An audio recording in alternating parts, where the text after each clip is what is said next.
Mhm.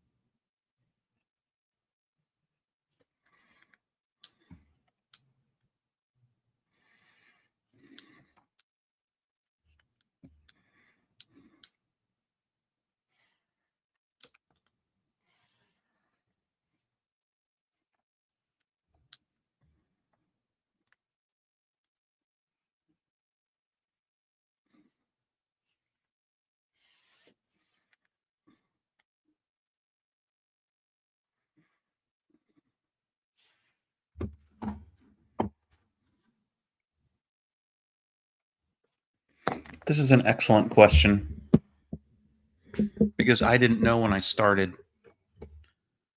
I was told to aim for around 180 to 220 something pages. The thought being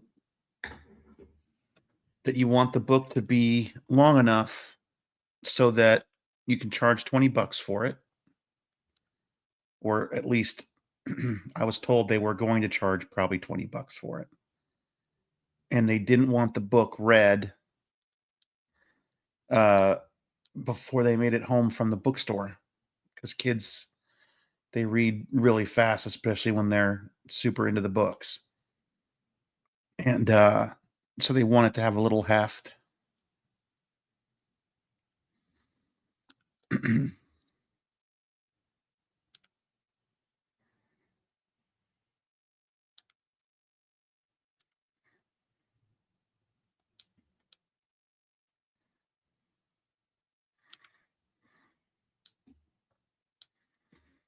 I think kids read fast regardless. I don't think they care how long the book is. No book's long enough,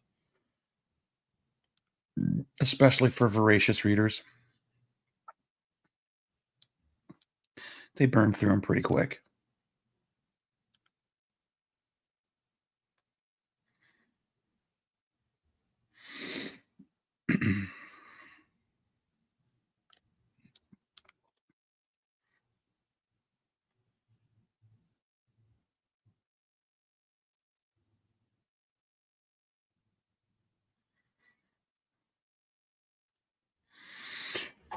Chapter chapter and chapter page count, that's very confusing to me too, because I've never I've never had comics with chapters in them before this. But I've never done comics like this before, so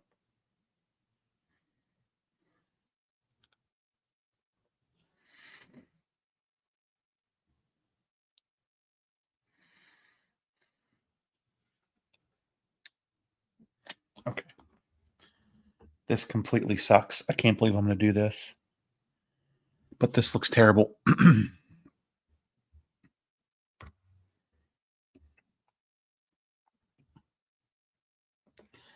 Something's off with the way I've drawn this.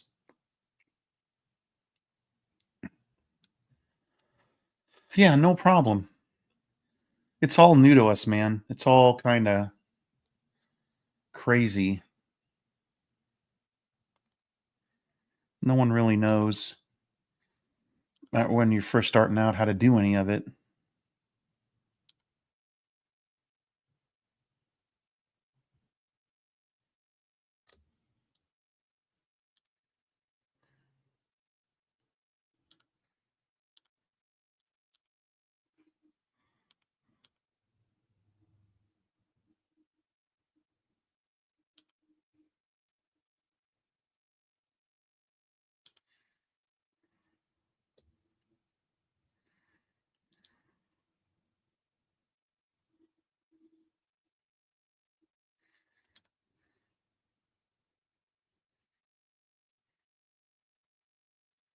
I'm still learning as I go.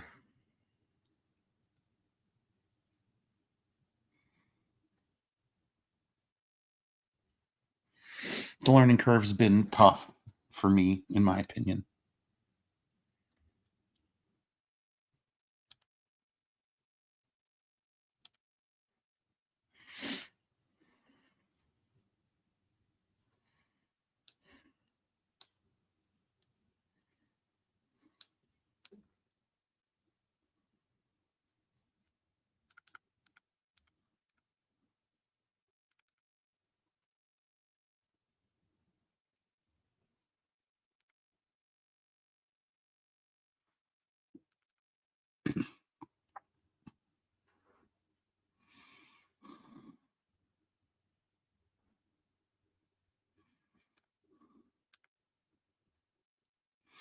Everything is certainly harder than I imagined it was when I started. So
kids don't want books that are written for kids. Kids want books.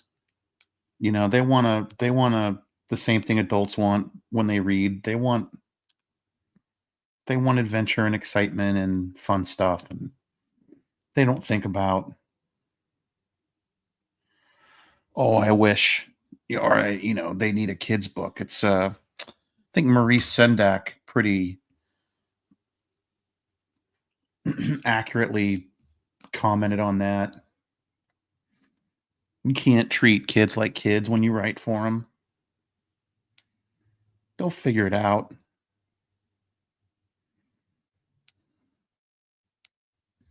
They want to be challenged.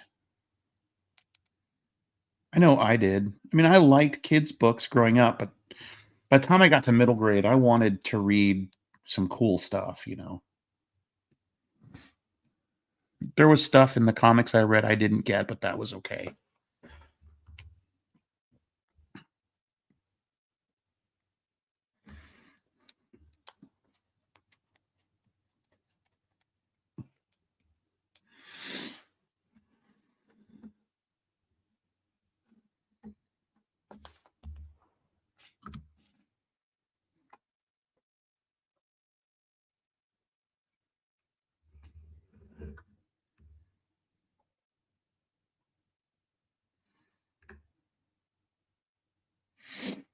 I remember when I first read X-Men, it was Byrne Claremont X-Men, and Colossus, Peter Rasputin, kept calling people Tovarish. I didn't know what the fuck that meant.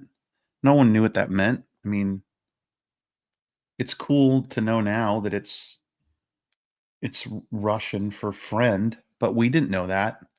But it didn't make us go, "Well, this book's not for me. I'm too young to understand it." And the context helped a ton, right? So the context, he was, from the visuals and stuff, it wasn't super confusing, the sentiment behind what he was saying.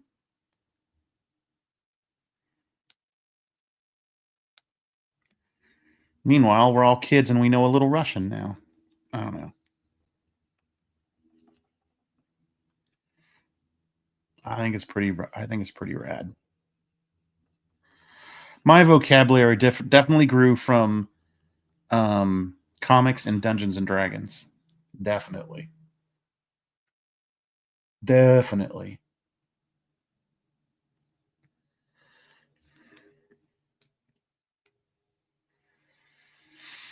100%.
One of the reasons why there's a market for these books now and why they're doing so well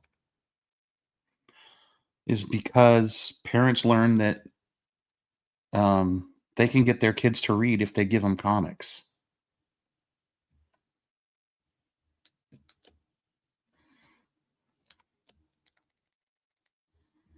One of the number one things I hear from parents all the time is, "Oh, is this a comic?" And when you say, "Yeah," they go, "Oh god, that's awesome. I can't get him to read, but he'll read comics." Oh, and it's about Dungeons and Dragons? Oh my gosh, yeah, he's obsessed. That sold me books for sure.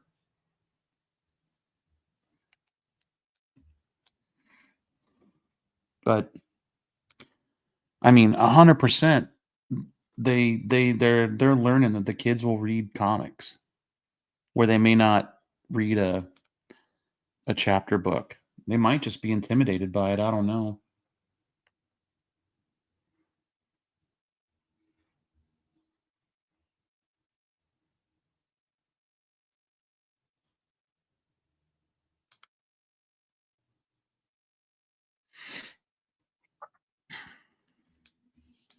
But it's like when I was at the Schultz Museum and that kid bought that book and came back 40 minutes later to tell me it's a good book, and he had read, like, half of it. They're at the museum, and he went and sat down and read, and his mom kept walking around the museum. And he's like, "Can we go back? I wanna get a picture with the guy and tell him his book is good." It was awesome.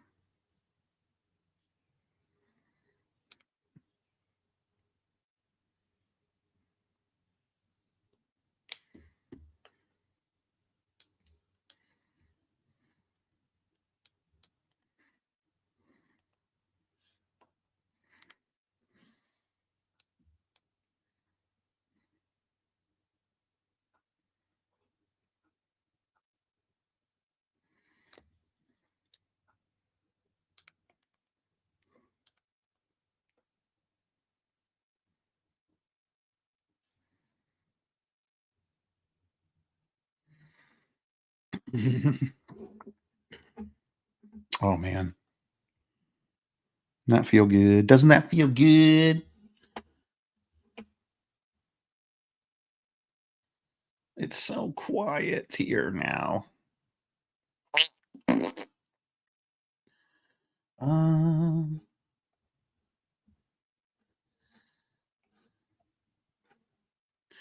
it's very quiet here today because my wife is at her new job.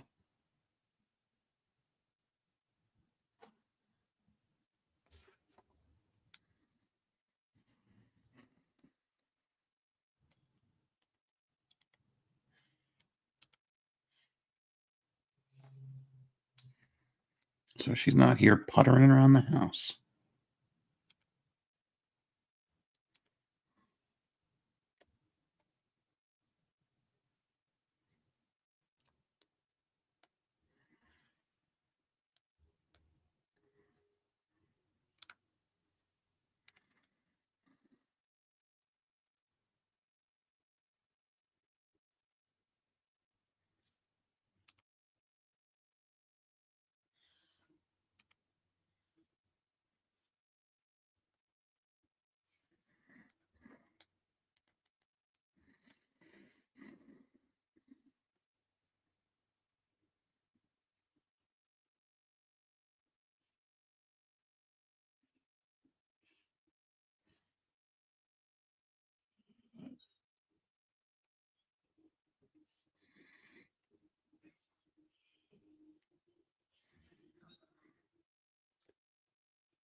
Mama,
Ugh.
I'm sorry it's such a quiet stream today. It's just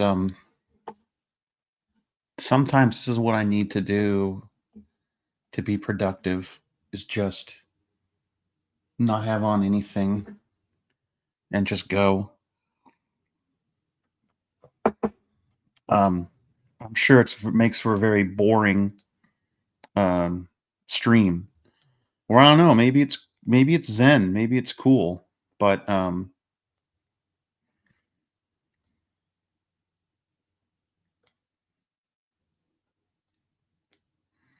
there's this one guy I turn on to play when I draw. He's a um manga artist, and I don't even watch what he draws, but his stream will have um the sound of his pencil scratches, and it's very ASMR for me. I love it. Um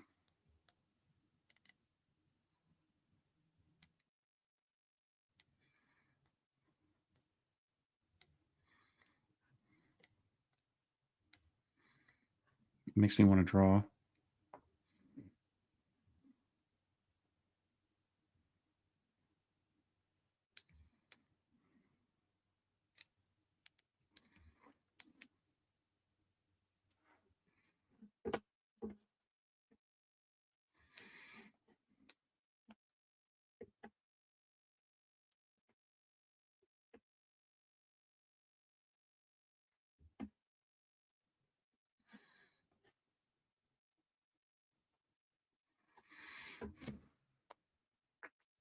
Oh, I wanted to erase the sketches, not the.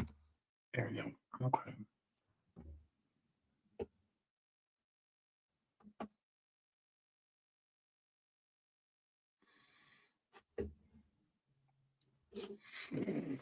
All right, now how do I? Oh.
I know. That's not what I mean. But I appreciate you. Okay.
Let me see.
Which one scales it?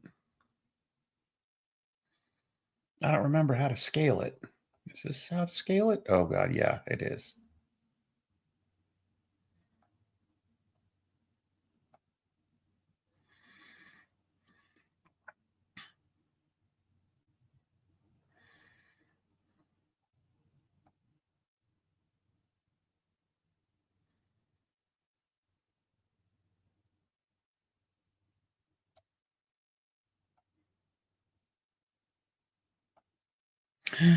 Oh, no. Okay. Oh, I don't know. Who am I?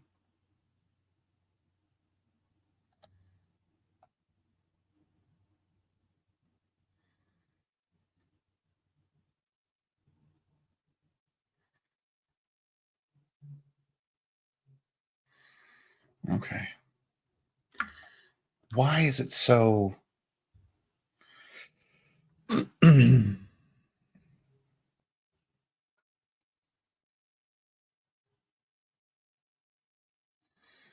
I don't understand why it went so dark, though.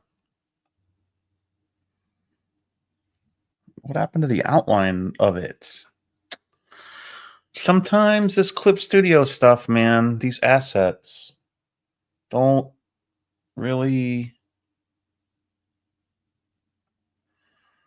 work the way you expect it to. What the fuck just happened?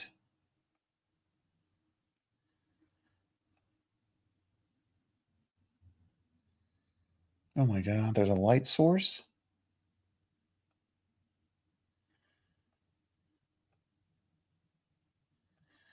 Outline width is 10?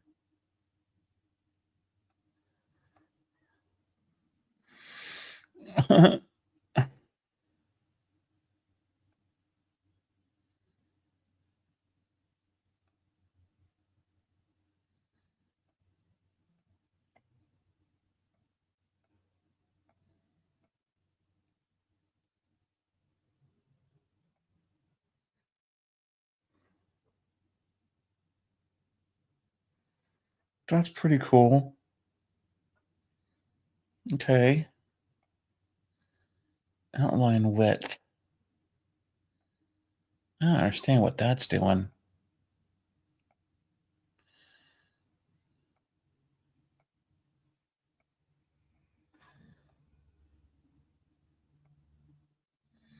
This ain't doing shit.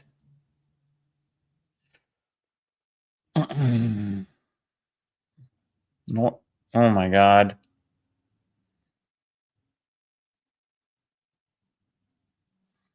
You know what I'm gonna do? I'm just gonna reduce the opacity of that and use it as a guideline, baby. All right, here we go.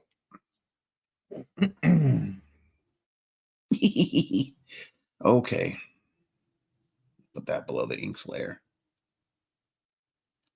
And we're just gonna go like this. Yeah.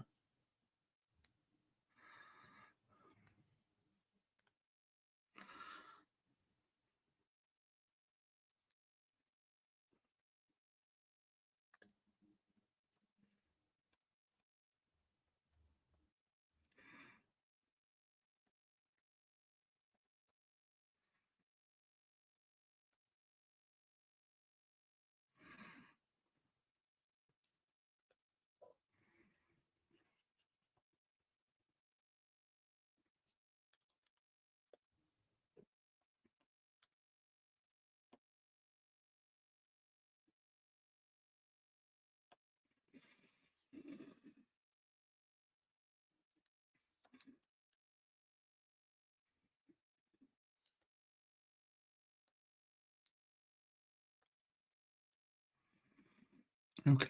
Then we're gonna go new layer, outline, black.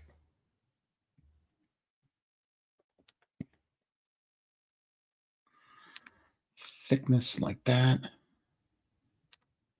Maybe a little more. Maybe a little more. No, less. Yeah. Okay.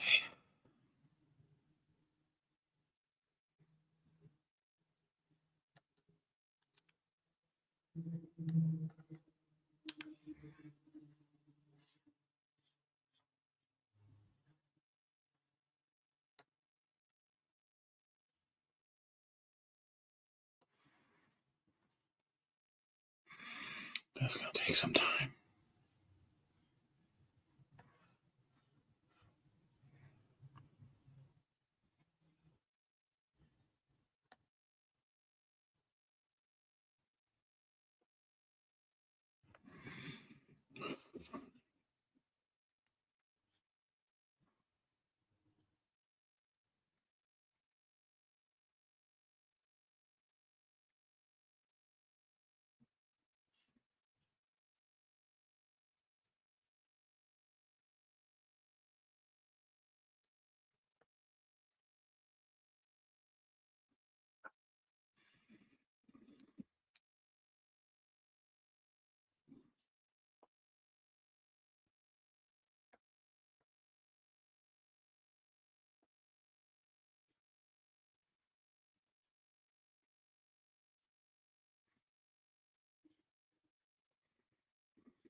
Nice.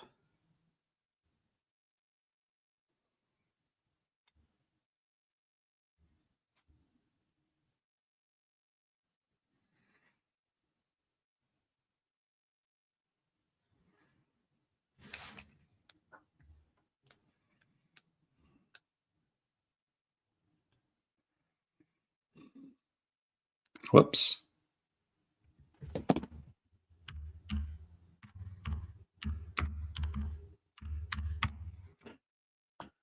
Okay, so what's that? Oh, that's okay.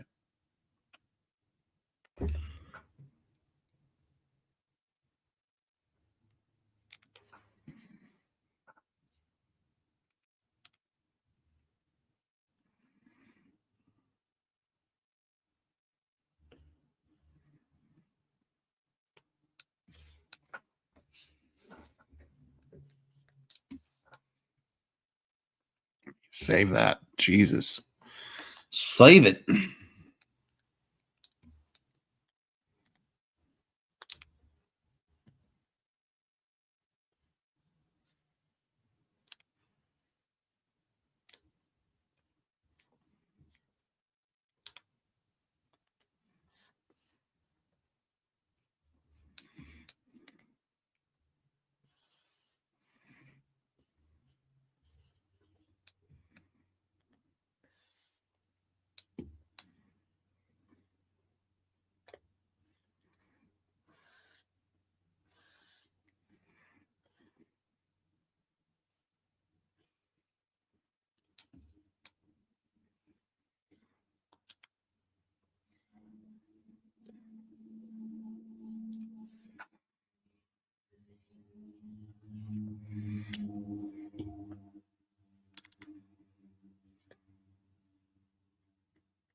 Whoops.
Ow.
Hmm.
So foggy outside. Damn.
Oi.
What's up, Lucy?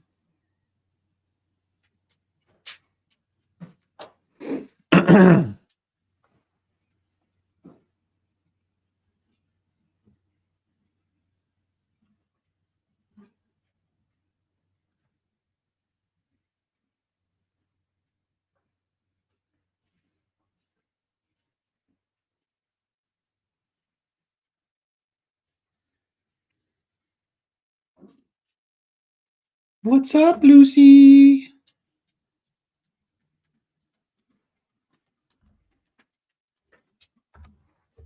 Hi. Hi, hi.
Hmm.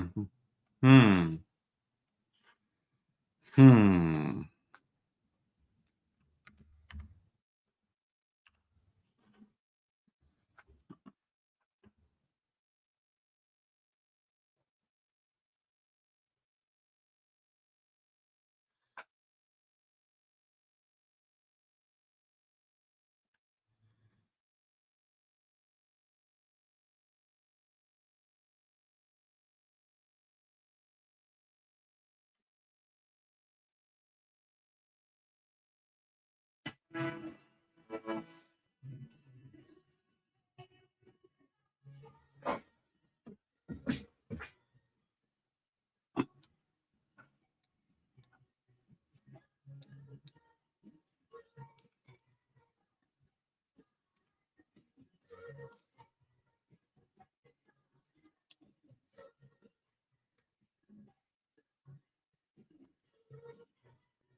This is Sydney's Feel Good Station.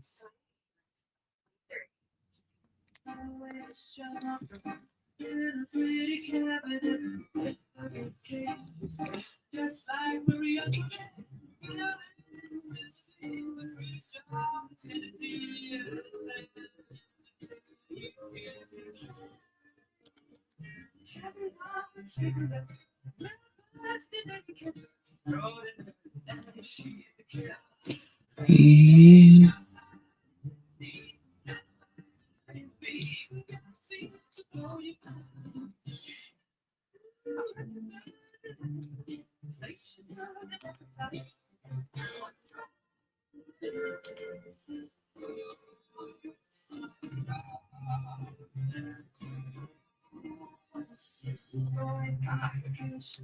Never kept the same as black.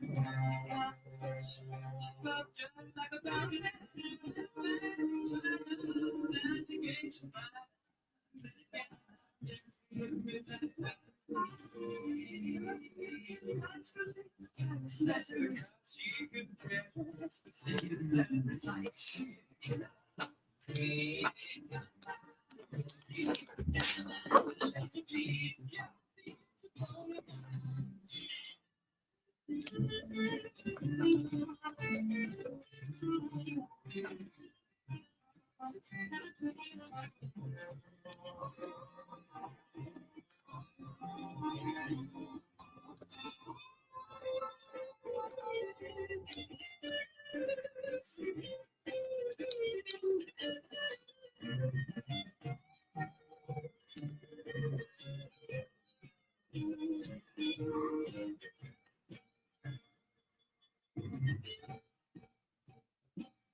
Getting you to work in style. That's right, with playing the feels good on Smooth More Music Rookie Show. Simon Diaz here for Bogart Valley. She's back next week. We've got some fog in the west this morning. Top of 29, slight chance of a shower this afternoon, but Backstreet Boys now. They're live.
Oh my god, this fog is crazy.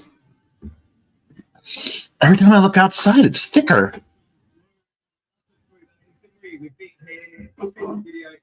Big hair. That song, next. Listening to radio in Sydney, Australia. Is working to change that. Learn more. Raise the age nsw.org.au. What's wrong?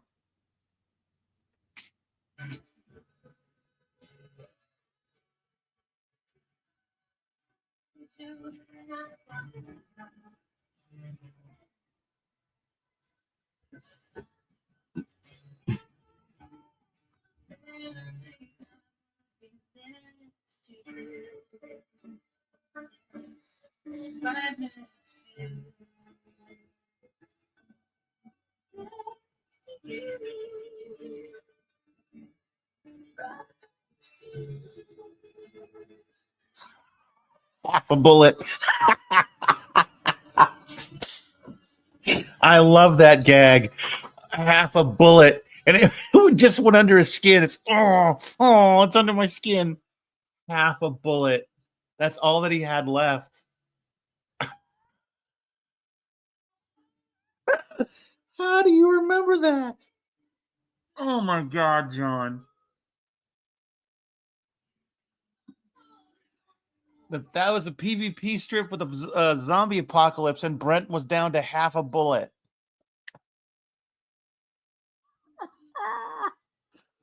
Oh man.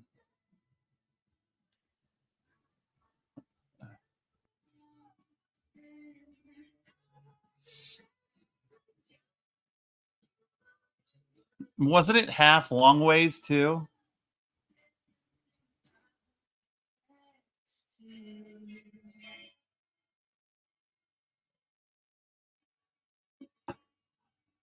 I wish I could find that strip.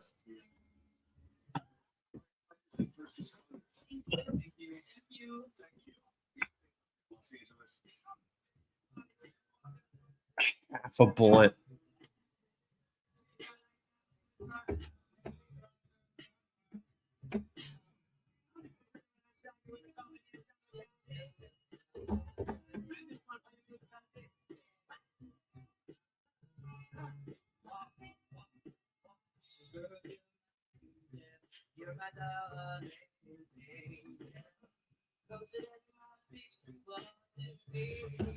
Local broadcasters. I didn't know they did this on Apple Music.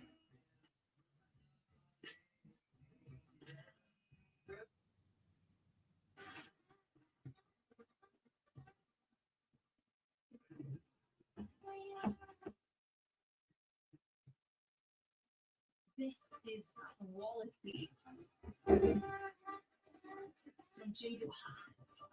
If you are from London or Huddersfield, first came across them for some digging. 2019, album of Meltaway. And this is their best yet. The only way is that Jado Hat. A track called You on Radio 1. But a handful more from me. So Tarek Ma looks after you. Our future artist. And I know we full well support this next guy over there. It's Odile. That's cool that you can just play radio from England on BBC. Like I can listen to BBC One on Apple Music. That's crazy. It's kind of cool.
Make a little love. Get down tonight. Get down tonight. Make a little love. Get down tonight.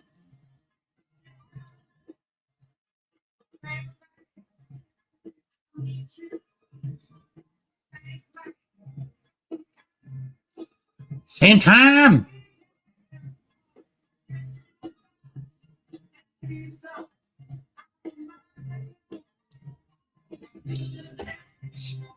Make a little love. Get down tonight. Get down tonight. Make a little love. Get down tonight. Any thoughts on using the Adobe Character Animator thing? What during streams? It would be fun, but I don't know that it's necessary. It would be cool. What's the other thing that everyone does now? VTubers. What program is that? Can you even use it on a Mac? That seems much easier. Make a little love. Get down tonight. Get down tonight. Can you be a VTuber on a Mac?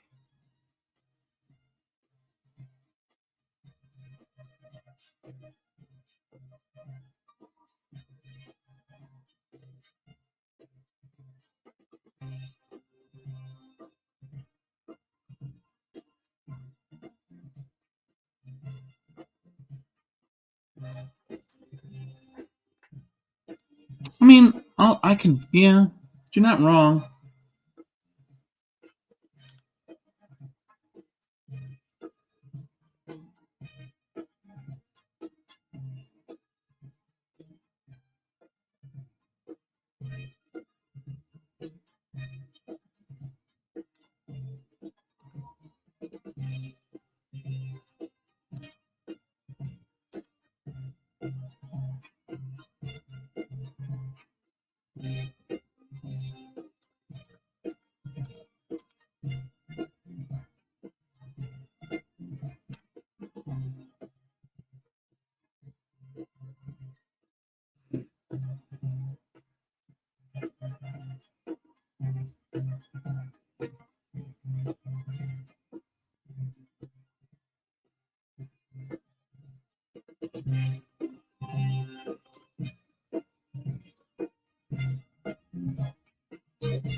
You found it? You found the strip. Oh my God. Hold on.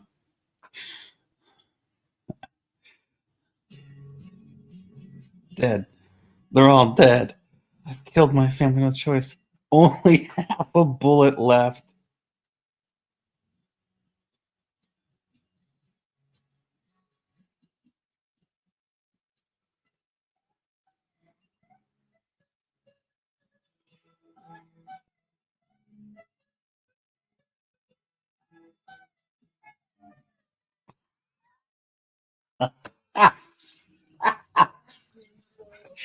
This is so dumb, man.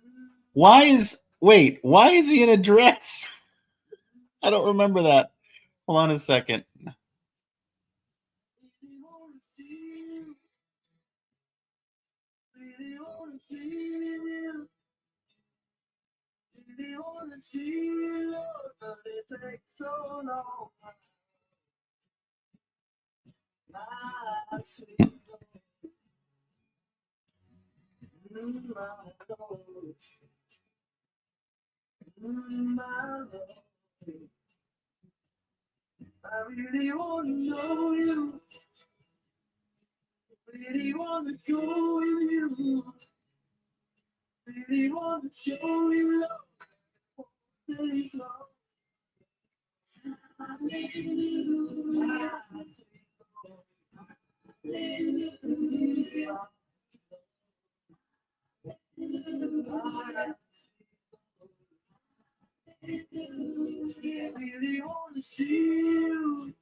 Why are you in one of my dresses?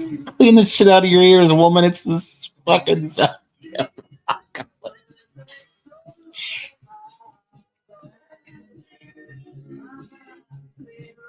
Oh my god, why did I write this? Francis, there are shotguns in the hall closet. Kill the pets and children. They're just dead weight now. Then turn over all the furniture and start breaking out windows.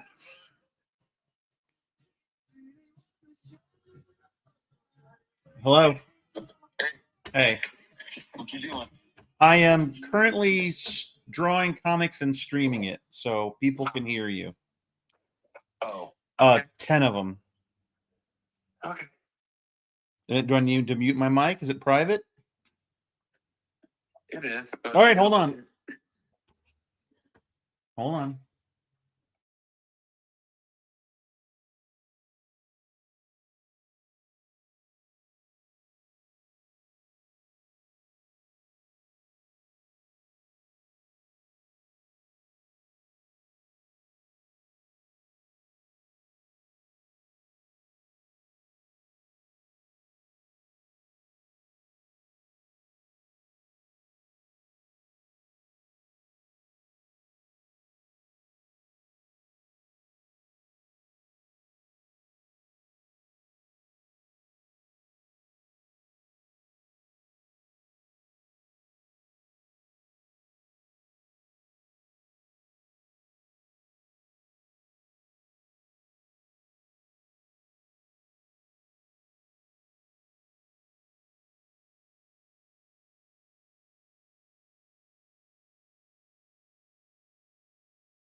got me. That brother free. Got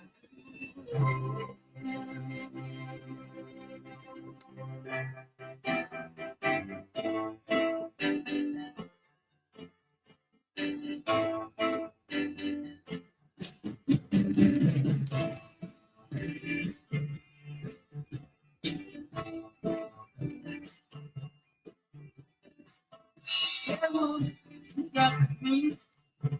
You ain't got no. That up and down that street going. It's a man between there. It's a hole in my head where you ain't looking. You took my body to take me. By a shame. You think I know nobody else today. Evil woman.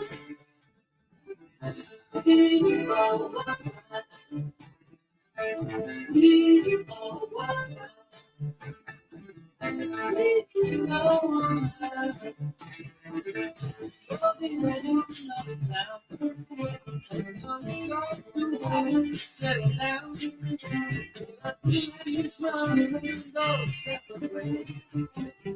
You found a new line today. I don't know what you gonna do.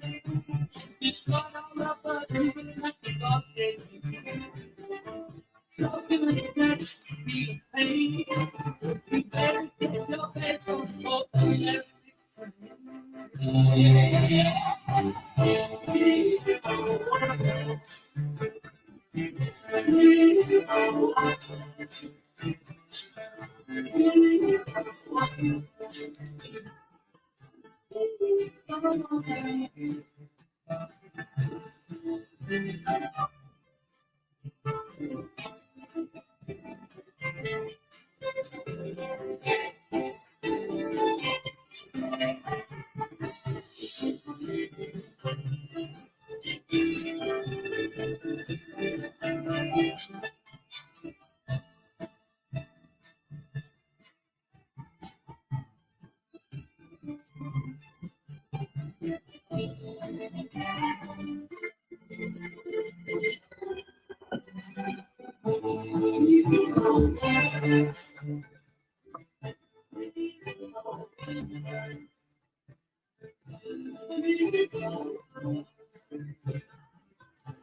Hello?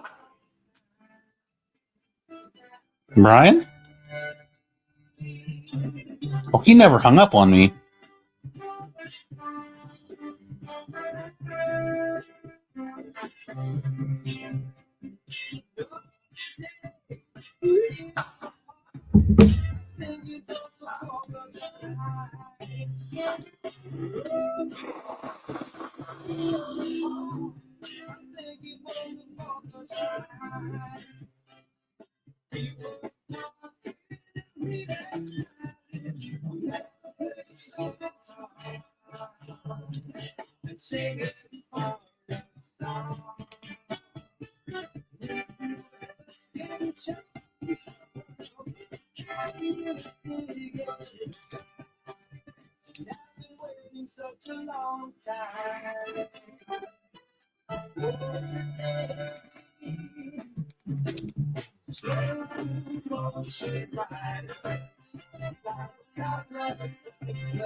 What's up?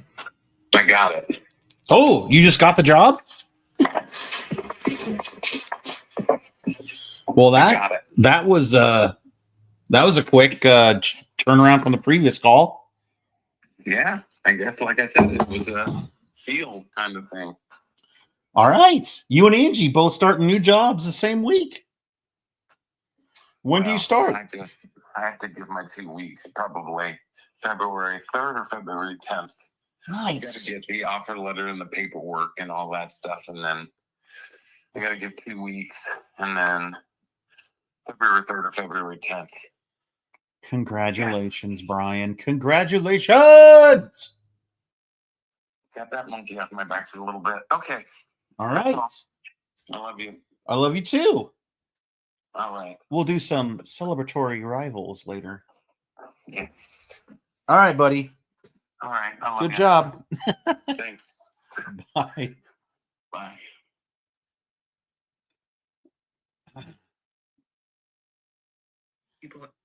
All right. I actually believe. I went on a date a couple weeks ago with this guy who it went great. We went to a bar near my house, then we went back to my place. Love. And I was like, oh, I want to play you this song that we talked about at dinner. And I played it for him, and then he was like, oh, I want to play you a song. So we started going back and forth playing each other's songs. Well, one of the hottest things you can do. No, I actually just got butterflies. But then I was playing I went on a date a couple. But you know what I also hate? And I'm sorry, I love everyone. I don't like jock straps. I think it's corny boots. Okay. I think it's very corny boots. It gives very Andrew Christian. It gives very corny boots. It gives very shriveled nuts. I want to okay. I think that you want it. I tell you, when you give me mustaches, I'll give you. Okay, because let me tell you something. Y'all fucking 30-pound tweakers in these jock straps. It's giving Party City Skeleton dressed up like with sexy underwear on. Girl, your two little sits bones aren't getting propped up by that flimsy fabric. Just put on some boxer shorts or whatever. Like put on some trunks, put on a briefs even. Mom, a lot of you hoes who think you got an ass to pull up and got nothing of the sort in these, and you look and jesters in jock straps. It's giving Jack Sprat. It's giving very Johnny Appleseed. It's giving very Jack Sprat at the club. It's like also, I mean, and the funny thing is like I actually would fuck with baggy, like even sissy underwear before I would fuck with a jock strap. I love a fucking thong, bitch. I love a fucking thong. Girl, if guy pulls down the pants and it's like a red lacy thong that's so overtly feminine on like a hairy body. It's so fierce. It's so fierce. It's so we're gonna hook up iconoclastic. It's like against the grain, zigging when you think they're gonna zag. But you know what I also hate? And I'm sorry. No, I was listening to a clip from a podcast. Trixie Mattel and Katya. John's girlfriend here had to tell you, Scott, that my dog turned 17 today. Oh my goodness. 17? What kind of dog? That's crazy. Sweet dog.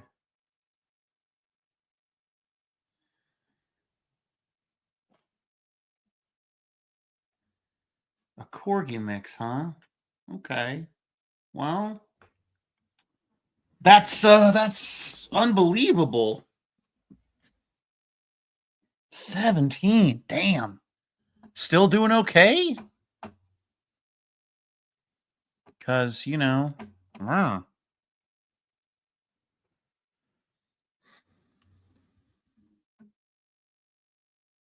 more than 100. That dog's like Nebuchadnezzar now.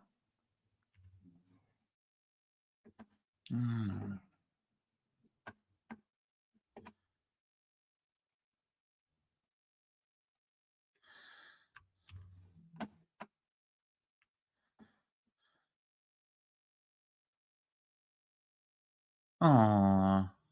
Well, I'm glad.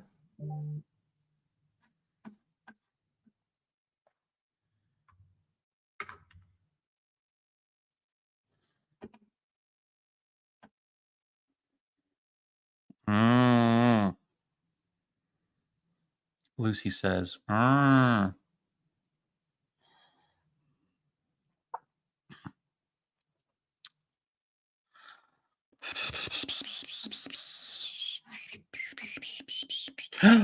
What? That dog is 17? He looks great.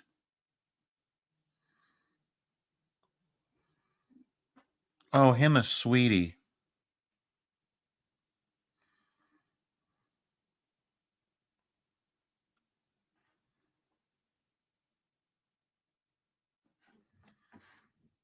All right, hold on.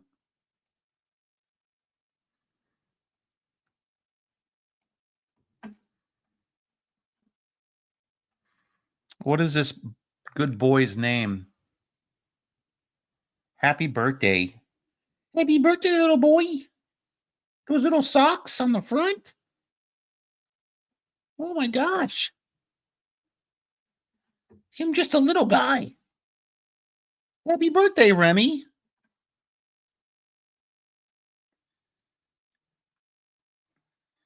Oh, he does not look old at all. He looks Ready to rumble.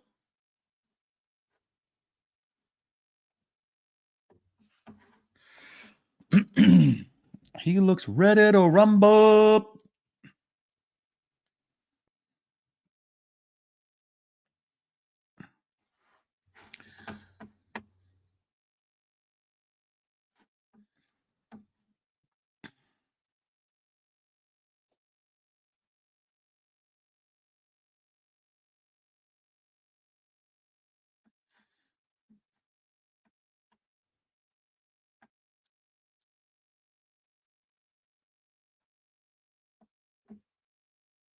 Bum, bum, bum, bum, dun, dun, dun, dun, dun, dun, dun.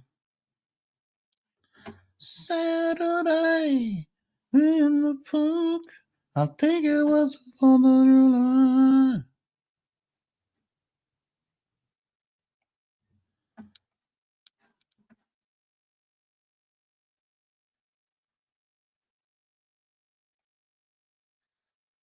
Boop, boop, boop, boop, boop, boop, boop, boop.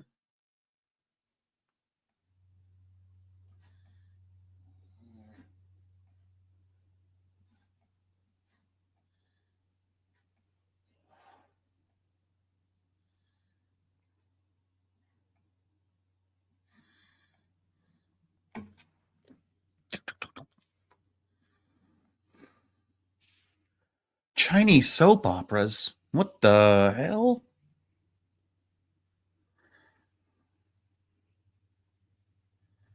Never heard of such a thing.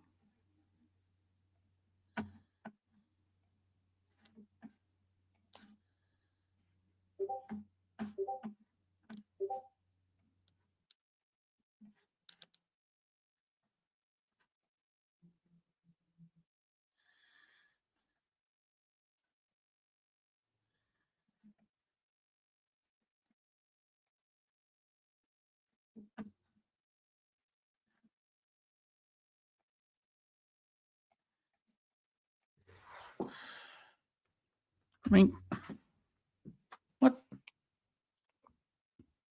What? Delete. Thank y'all.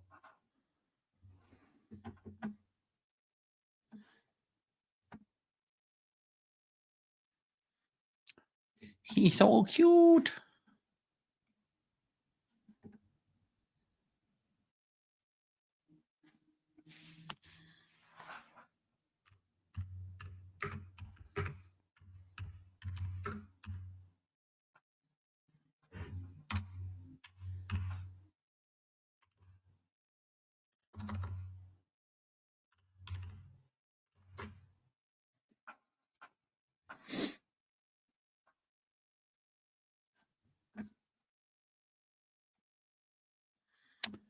Oh.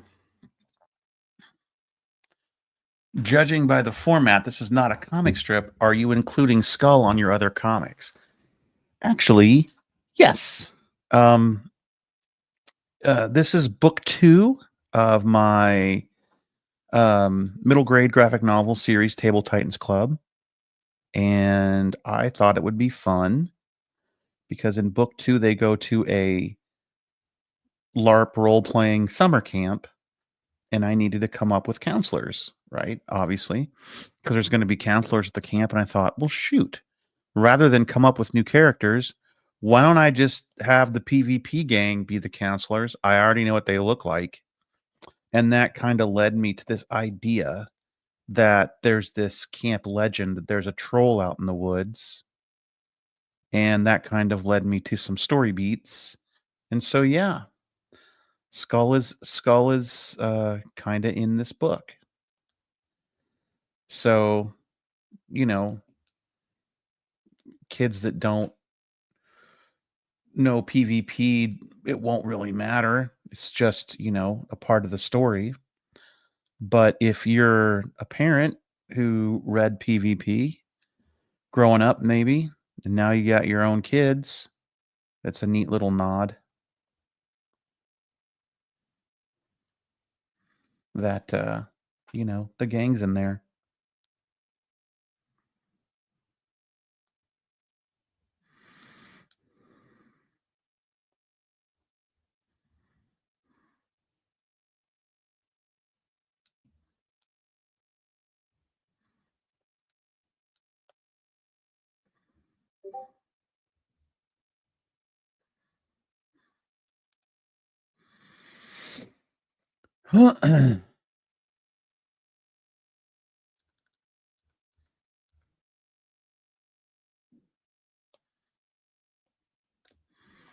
No, it's them.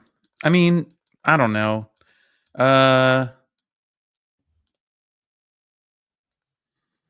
a great question. No? Maybe?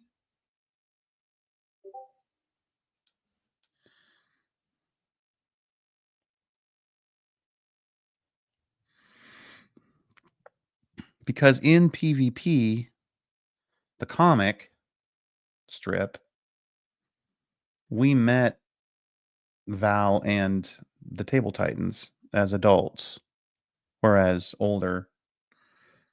And so that would mean that the gang was much younger.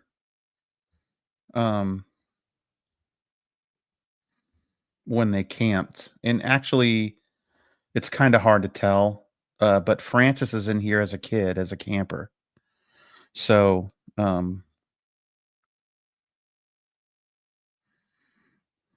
yes and no. It doesn't really line up, but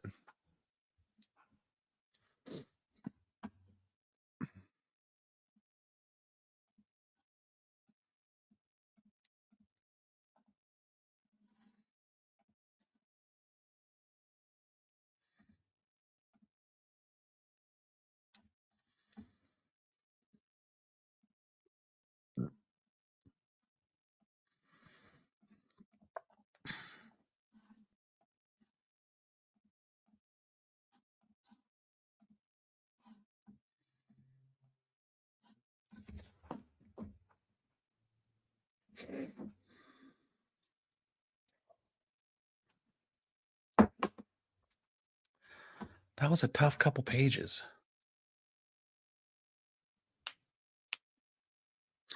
Yeah, true.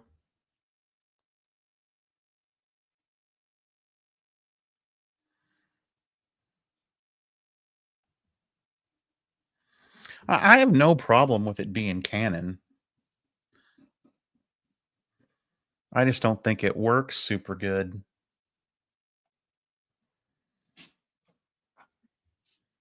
I mean, it doesn't make a ton of sense. Because this clearly does not take place in the 80s or the 90s or the 2000s, right? So it takes place now, but I don't know. It doesn't have to line up.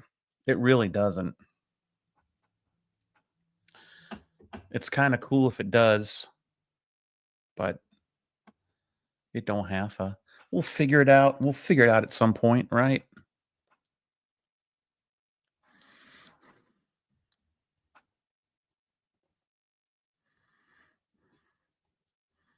We'll fudge it.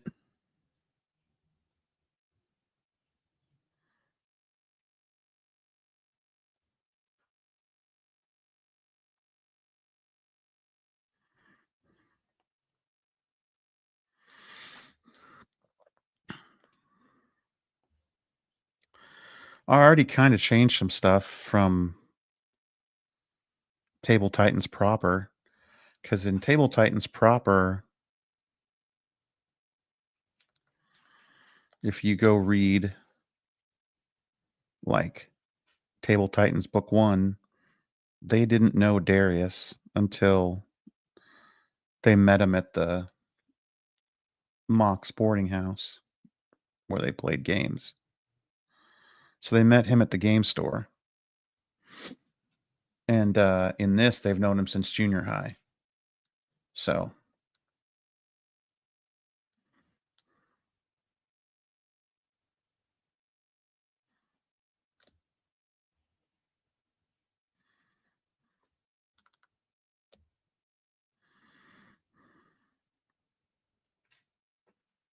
I know, Charlie. I hear you.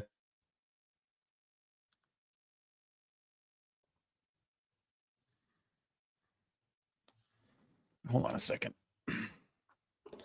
Hello, Bernie. All right. File save. Okay. I'm coming. Oh shit. Old man knees. Good lord. Potty bud.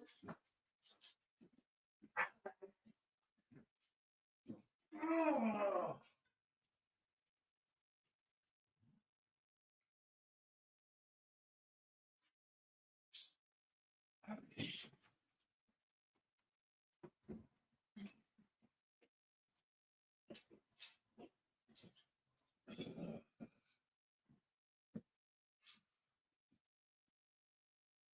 Go potty, Lucy.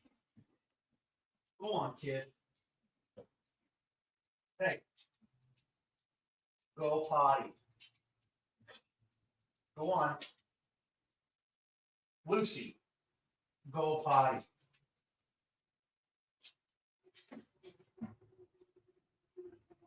Come on, you've been sleeping. Go outside.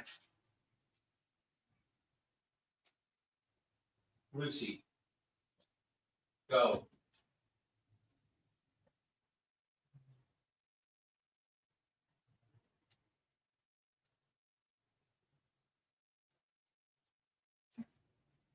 Go on.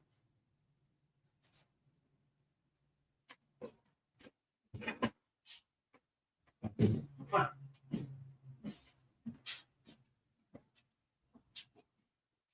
Go potty.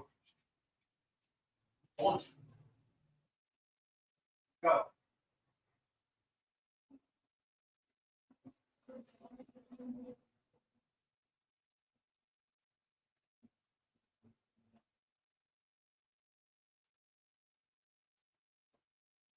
Good girl.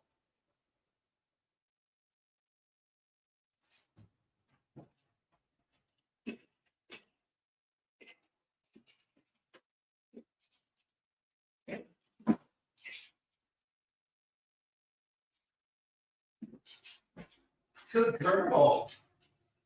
You did a good job.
Oh, it's time to prove that.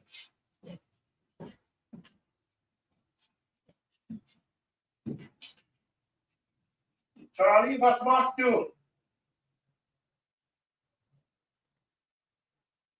Komm zu mir, bitte.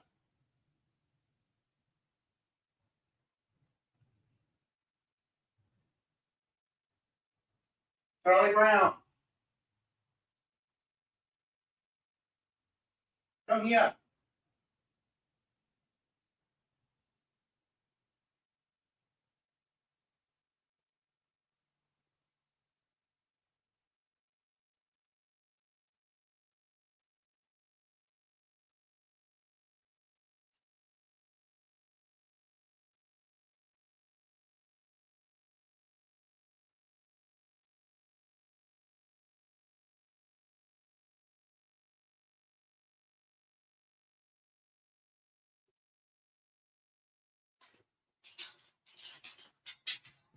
Charlie.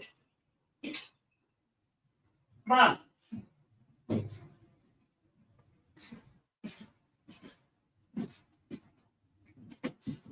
recorded.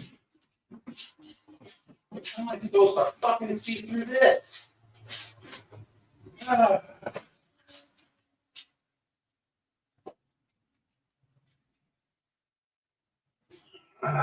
Eight. Six.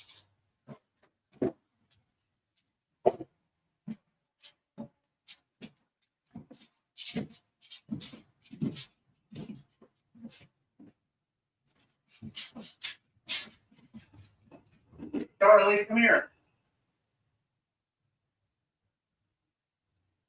Where's Charlie? Where's Charlie? Where's Charlie?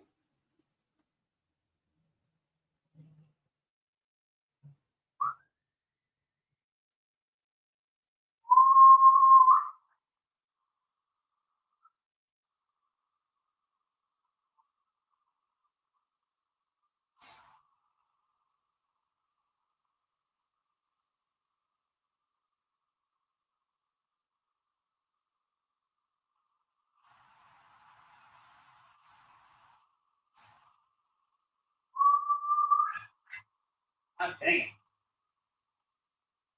Hey, Copper. Copper Top. Come on. Let's go. You're the tricolor. Aren't you, Lucy? My black, brown, and white dog. Hey. Here comes Red. Come on, Lucy, get inside. Hey, come on, let him in. Charlie, right now. All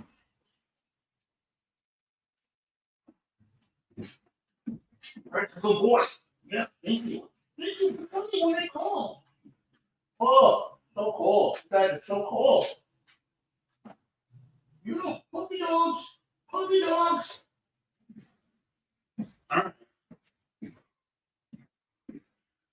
Oh!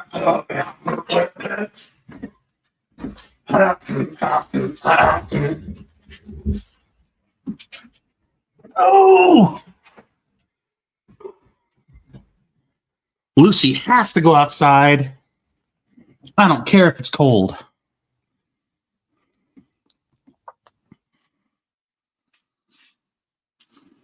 But you're right. She didn't want to go.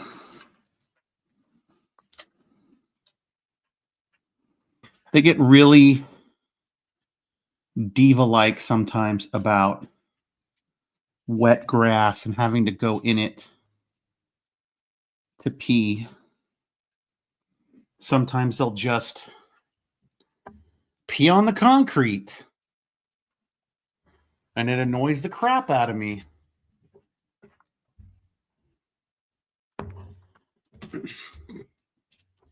You have like a concrete porch in the back, and they'll touch the grass and feel that it's wet and go, ugh, I don't like it.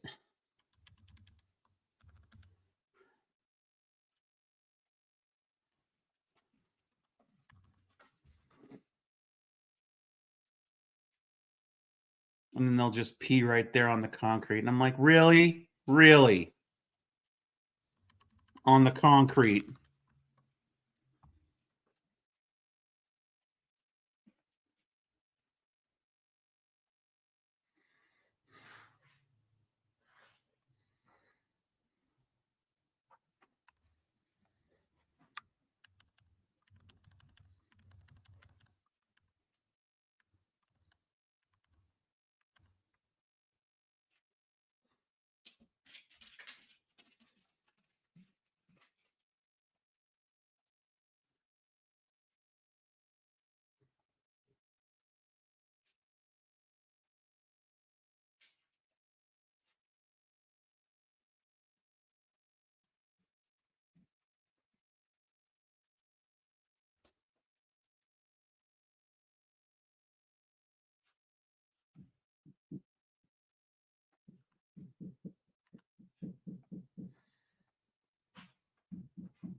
God dang it.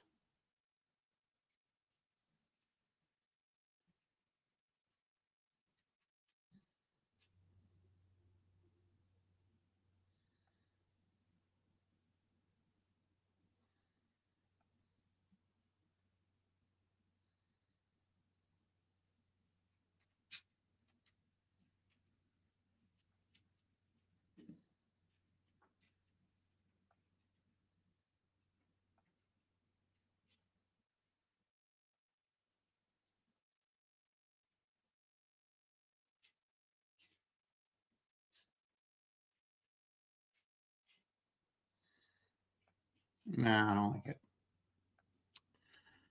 I don't like it one bit.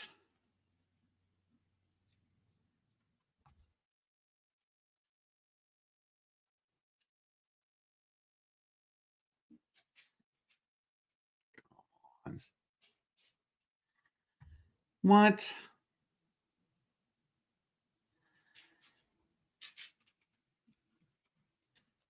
What just happened? Why? Oh, because it's outlined. Okay.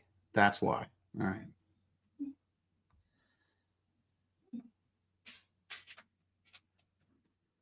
Motherfucker. What is going on?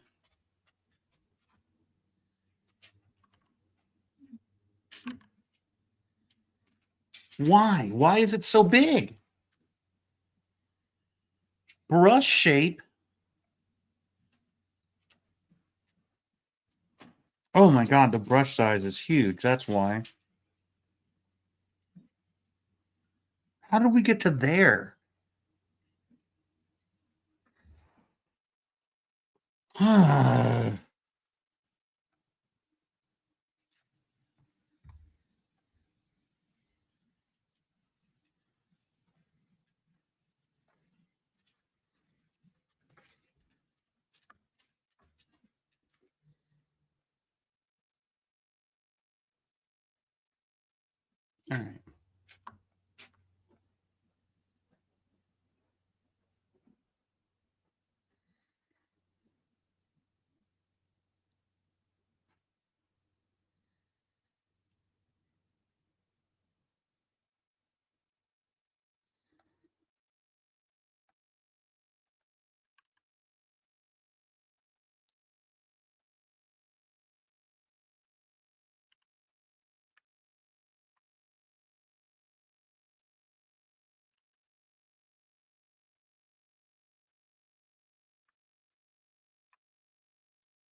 Oh, you saw a story about,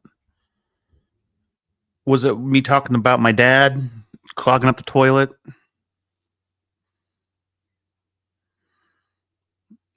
I've never done stand-up comedy. My friend Rob insists that I should and that I could. I disagree. But no, I've never done stand-up.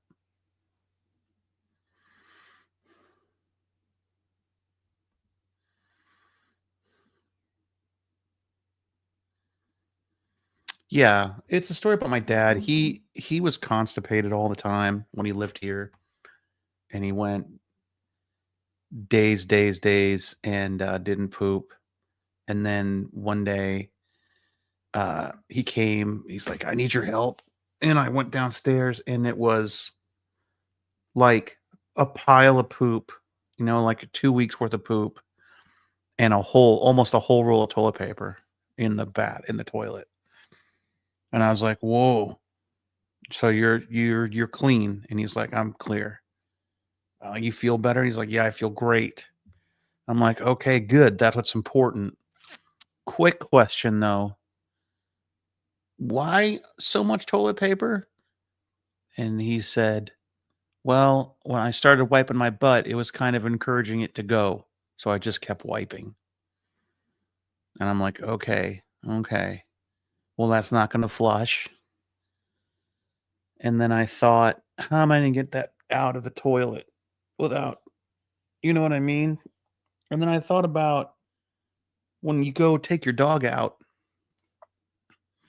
and they poop, you put your hand into the bag like it's a glove, and then you grab it and hang on to it. And then you pull the bag over your hand, and then you pull your hand out, and then you've essentially used your hand to grab poop, but your hand never touched it. And I thought, well, I could just do that with like a trash bag. So I got a trash bag and put my hands in it and grabbed the poop and the toilet paper, and then just kind of lifted it up and turned the bag inside out, and then that was it. I went and I took it and I tied it up and I walked outside and I said to my dad, "Never happened. We don't ever have to talk about it." And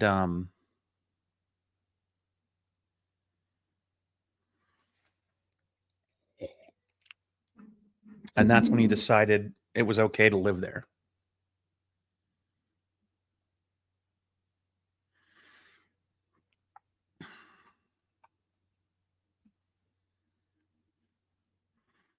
And he told that story to anyone that would listen. Yeah, he would just be like, "You know what Scotty did? I filled the toilet up with poop, and he just went flip, flip, flip, and and it was done. It was fixed." So yeah, he was pretty proud of it. Before then, he was like, "I want to go back to Texas. Why'd you sell my house?" That kind of stuff. And after that, it was like he never complained about being there anymore.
Whoops.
I'm sure they'll get a copyright strike, I guess.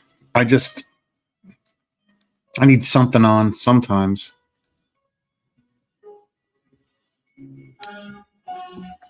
Twitch doesn't care. I think YouTube cares.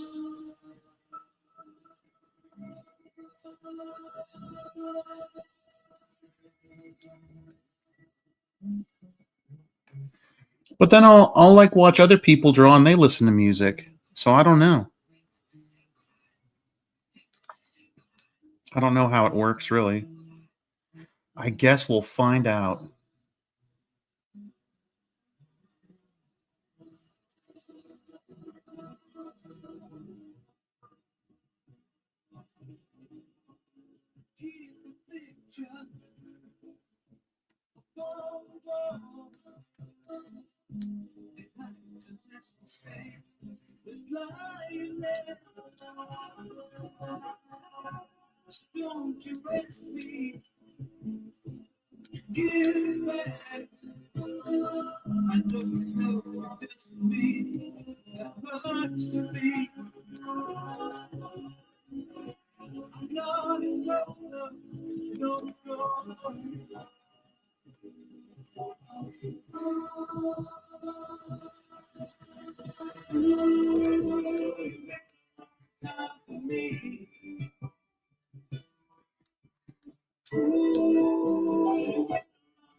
You can go your own way. Go your own way. Down the Milky Way. You can go your own way. Go your own way.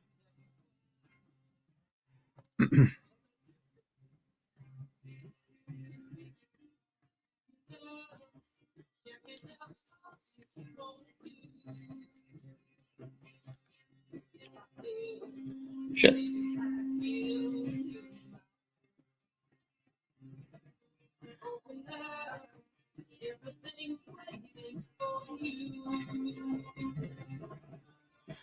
You can go your own way. Go your own way. You can go by thunder. You can go your own way. Go your own way.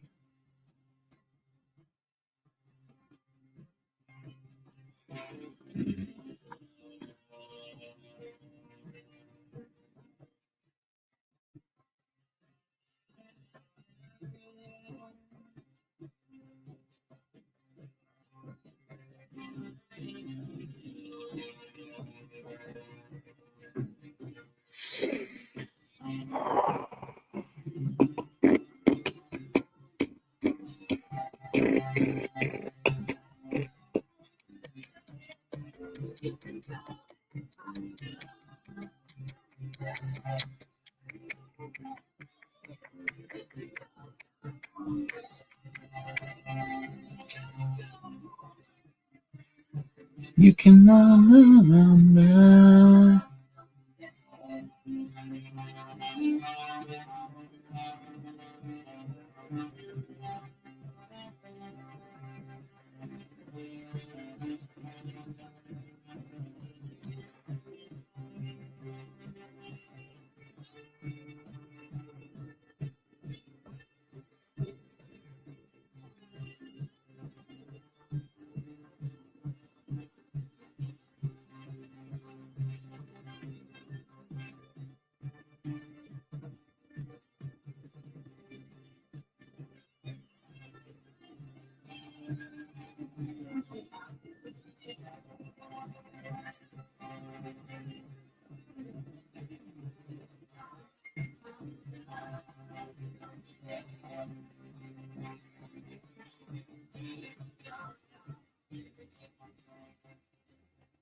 I'm multiplying and I'm losing control. Supplying, it's electrifying.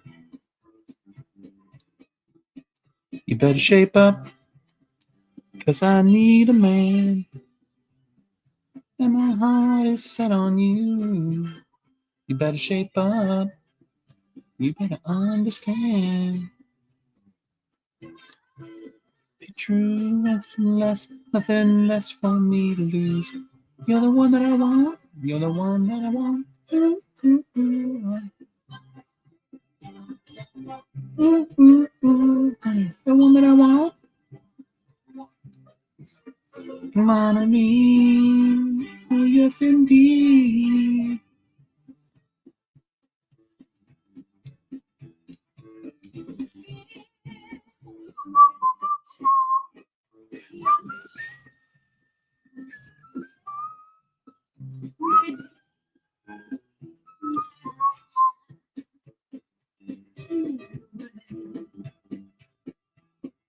Better shape up. I need a man, and I knew that it's fine. You better shape up. I better understand.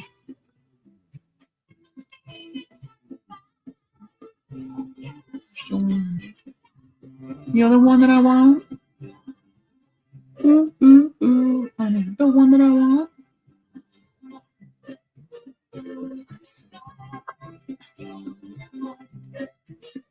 Money, oh yes indeed. You're the one that I want.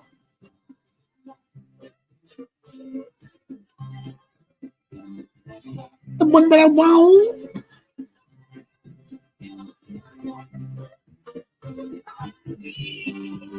Oh yes indeed.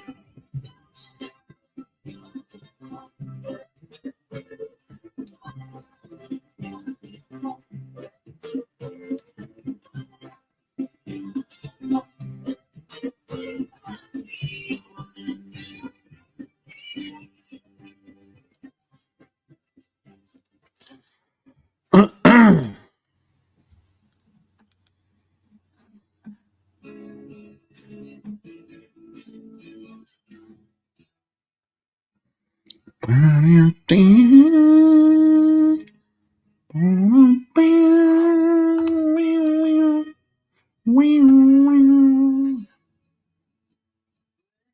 to make it Sunday without so damn depressed.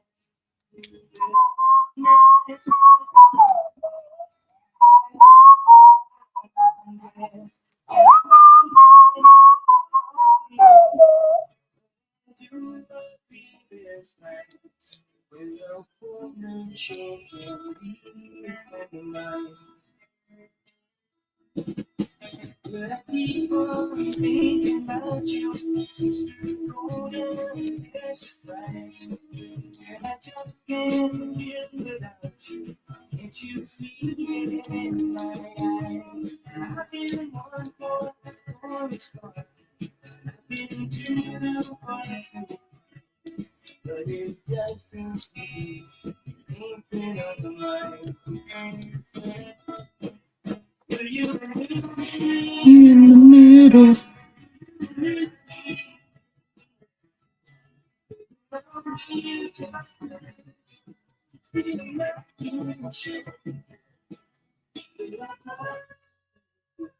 don't mind saying, just can't make it.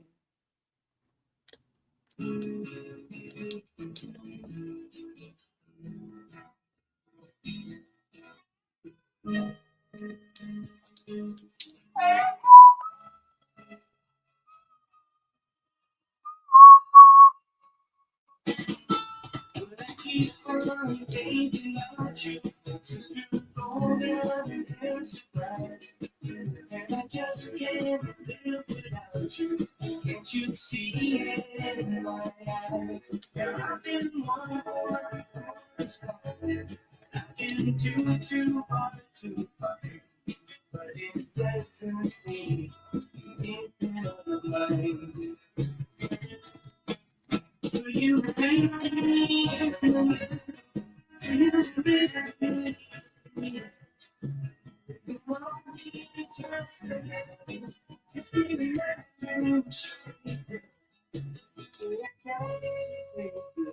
all I'm saying, I just can't make it.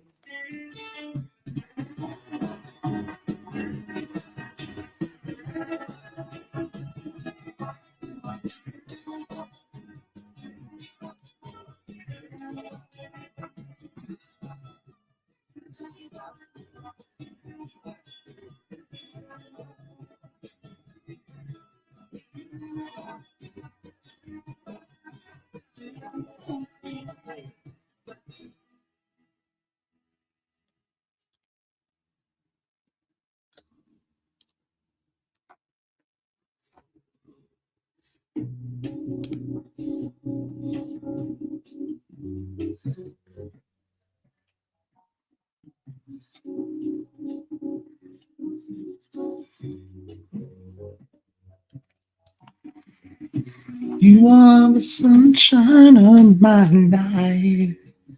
Mm.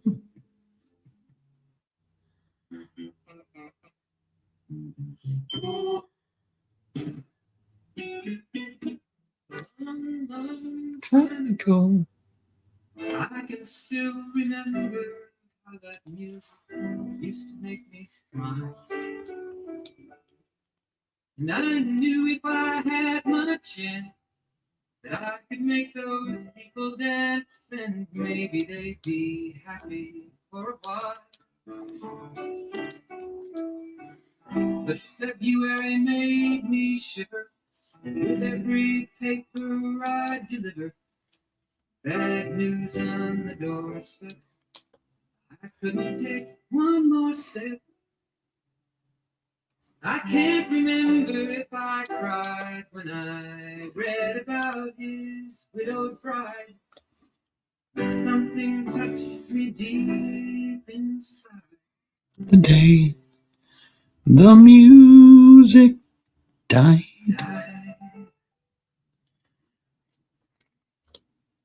So bye, By Miss American Pie, drove my Chevy to the levee, but the levee was dry. them good old boys This is singing whiskey and rye, singing this will be the day that I die. This will be the day that I die.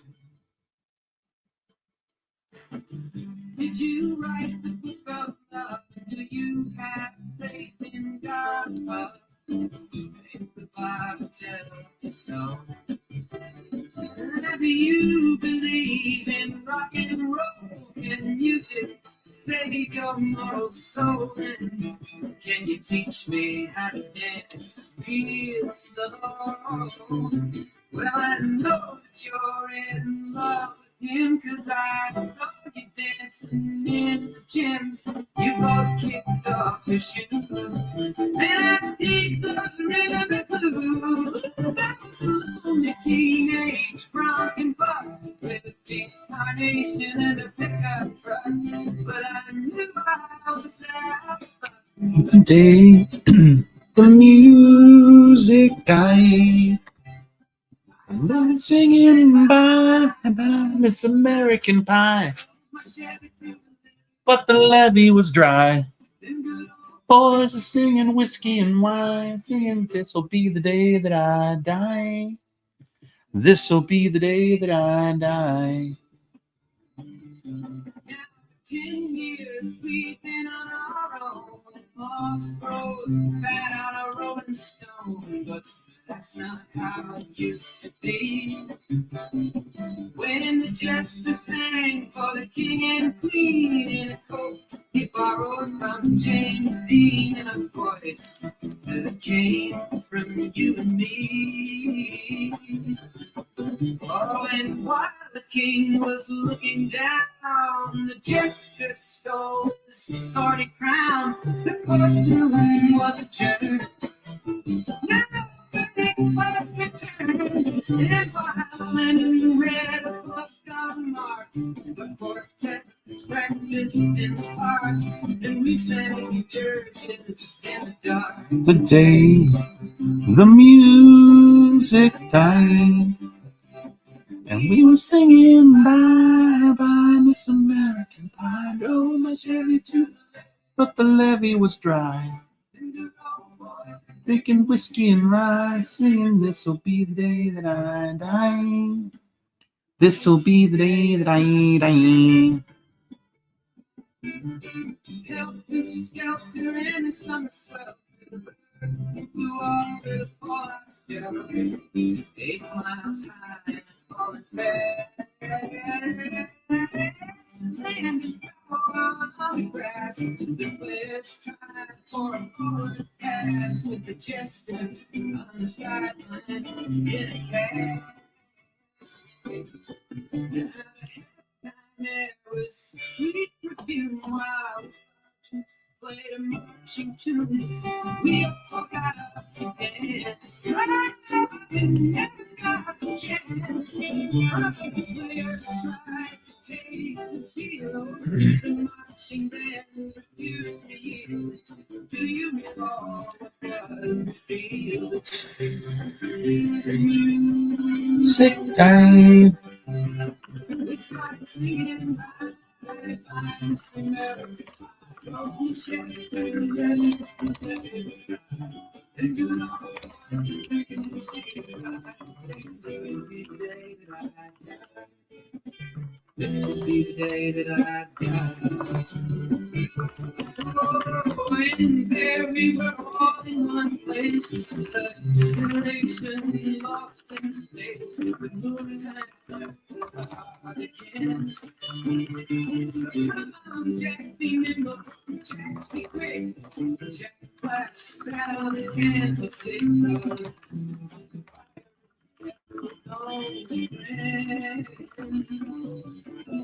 Oh, and as I watched him on the stage, my hands were clenched in rage, waiting for the hell.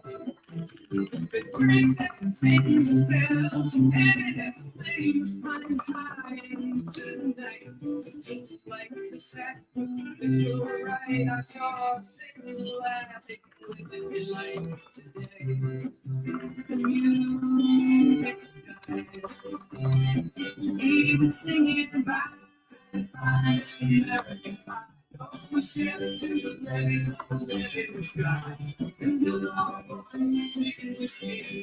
Singing this will be. Oh no! What happened? Oh, I didn't even know my keyboard could do that.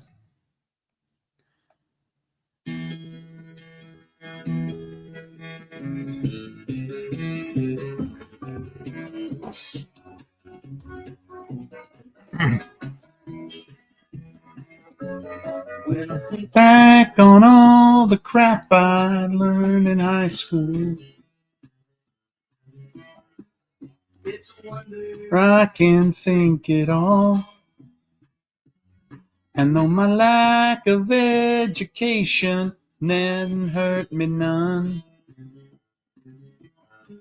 I can read the writing on the wall. Kodachrome, it gives us those nice bright colors. It gives us the greens of summers.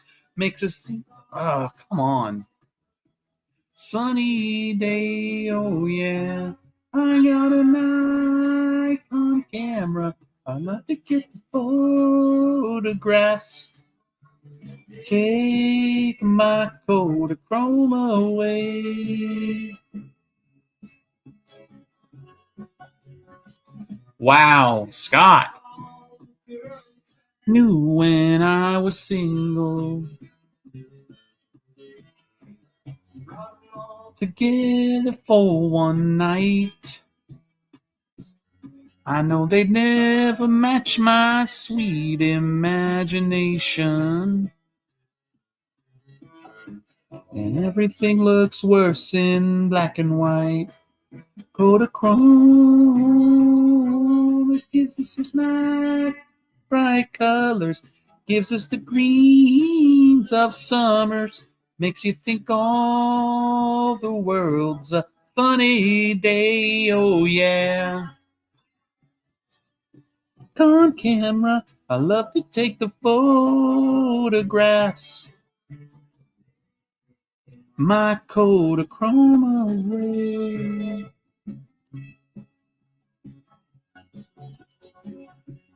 Mama, don't take my Kodachrome away.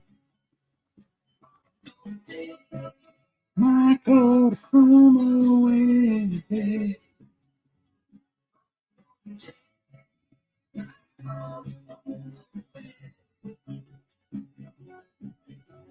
Mama, don't take my Kodachrome. Mama, don't take my Kodachrome away. Hey. Mama, don't take my Kodachrome. Leave your boy so far from home. Mama, don't take my Kodachrome.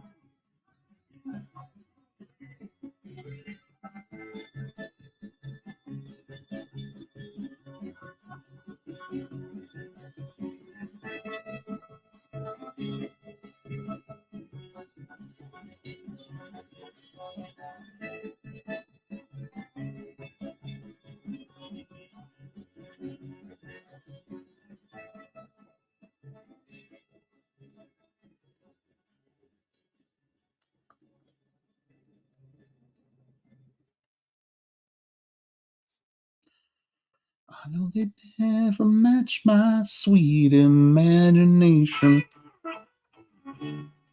And everything looks worse in the black and white.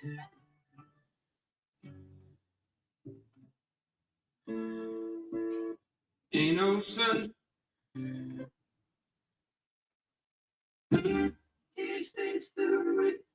Burn it out.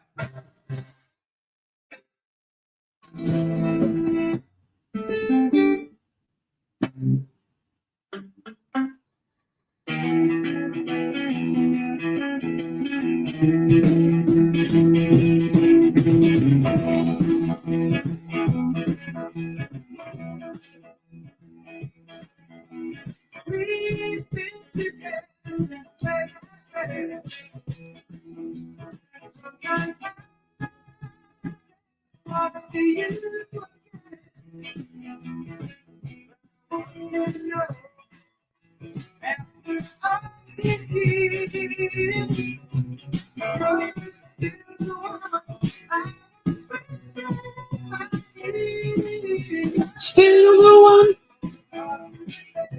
Still the one. We're still having fun, 'cause we're still the one.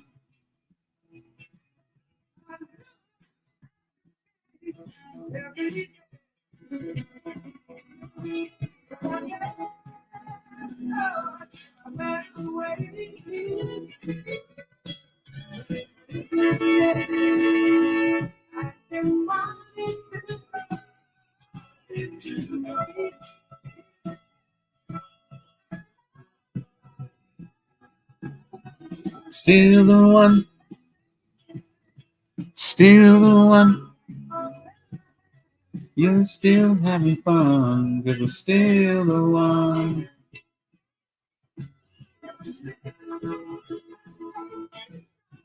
Still the one. We're still having fun, 'cause we're still the one.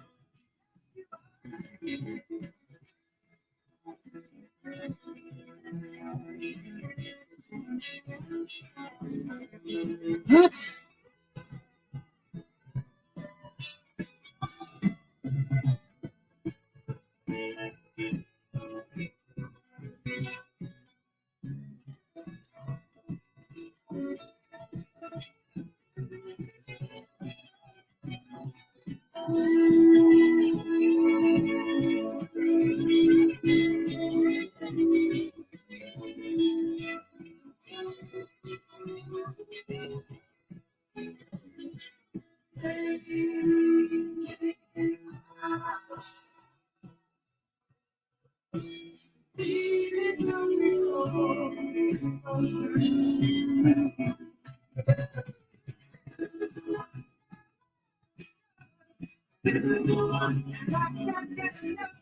We're still having fun.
Jesus, have I been streaming for 3 hours?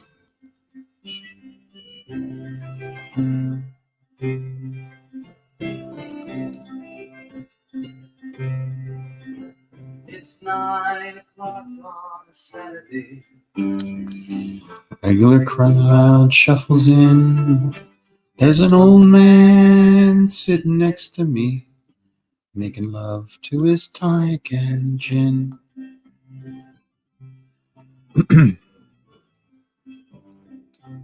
Yeah, I guess I'll just keep going.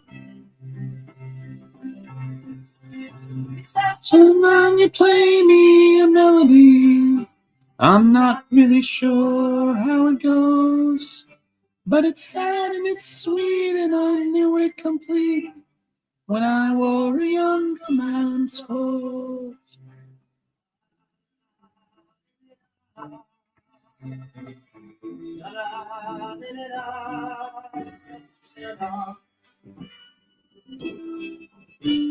Sing us the song, you're the piano man.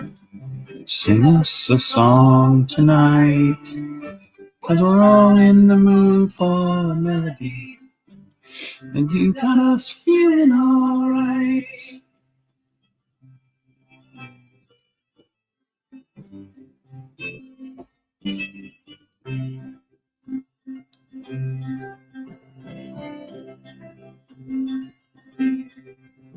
Now John at the bar is a friend of mine.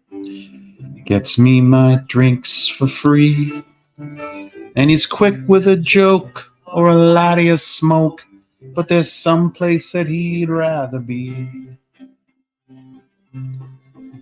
He says, Bill, I believe this is killing me. And the smile ran away from his face.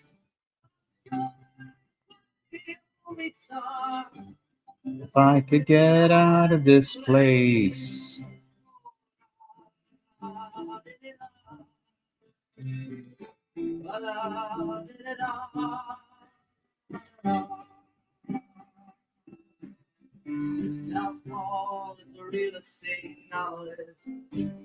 Who never had time for a wife, and he's talking with Davy, who's still in the Navy.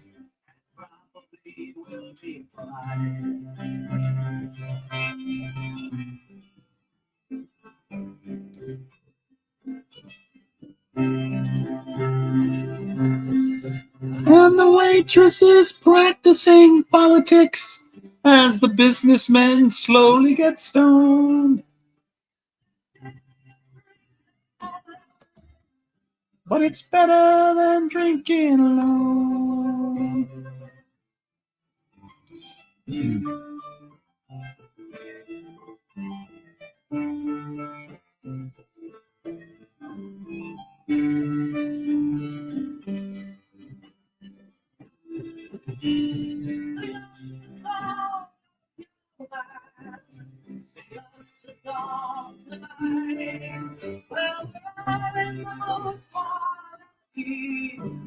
But you was feeling alright.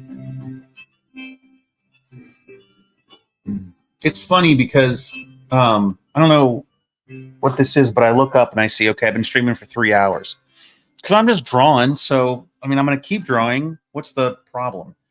But there's a part of me that goes, well, that means there's gonna be like a 3-4 hour video on my YouTube page. Who's gonna want to watch that? But who gives a shit?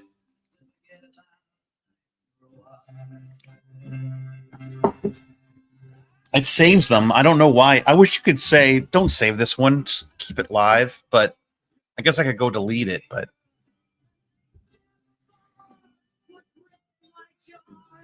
man, what are you doing here? Edit it? Jesus.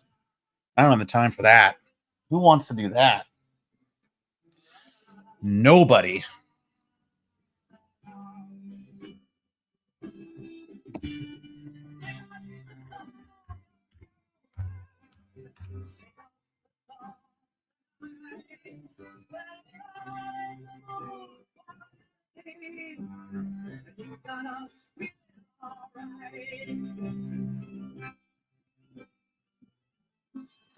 Yeah, there is.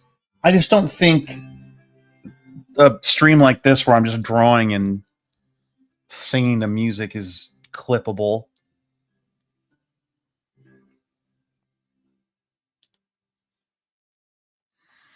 You know, the point of streaming like this is, hey, I'm working, you working? Let's work together. Then we won't feel so alone in this scary, scary world.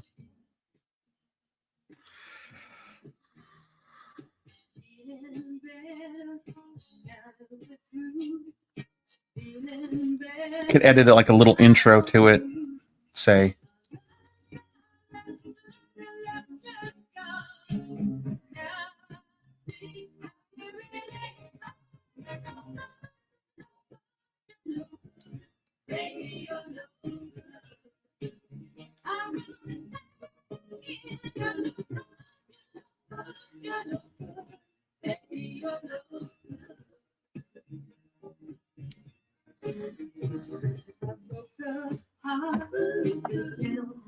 Yeah, I don't have a problem with all AI. Like, obviously, I don't like the idea of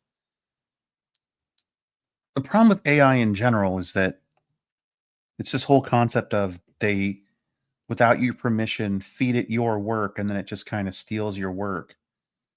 But like, there's all kinds of AI stuff that I don't mind using, like Grammarly, right? That's just AI, correct? You know, you feed the rules of grammar and into it, and then it just kind of helps you with your writing.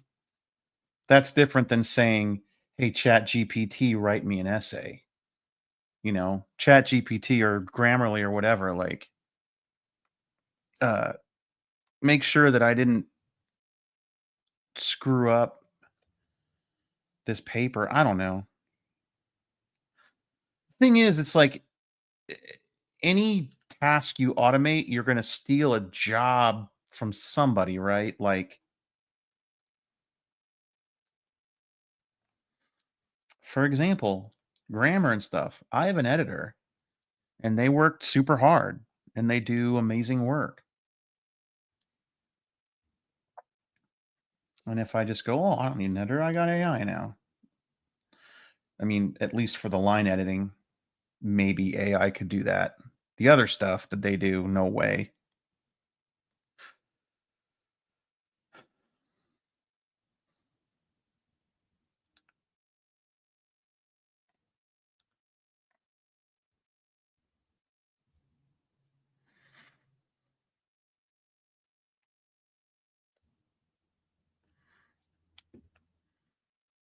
Although I'd much rather disappoint an AI than disappoint Sally.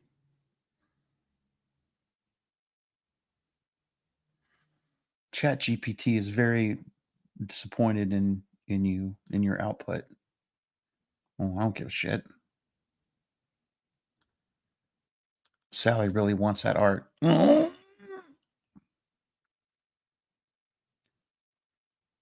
gotta tell you guys, man, I got so lucky with my publisher. Everyone at my publisher that works on Table Titans Club and helps me with stuff is so freaking awesome. They really are, man. They're just the best. I have not met one person in that company that's made me not want to just please everybody and hang out with them for as long as possible. They're all so great.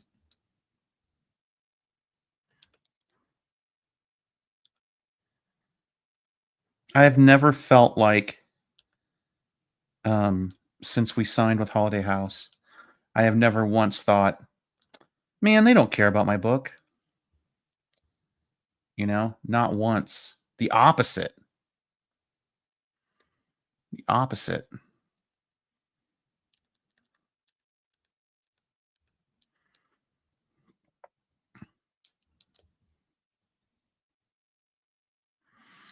Here, let me give you a prime example of why the people at Holiday House are on the ball. Why I love them.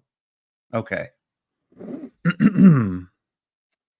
It's time to do Eisner nomination submissions. So if you had a book come out in 2024 and you want it considered for this year's Eisner Awards, now's the time to be submitting your books to be considered for nomination. And I want Table Titans considered. I think Table Titans Club is Eisner worthy, and there's a category for kids books. And so, wanting to not double efforts, I contacted Sarah, who is one of my marketing and publicity guys, or gals over at Holiday House. And I was like, hey, Sarah, it's time to submit for the Eisners. I really want Table Titans Club submitted.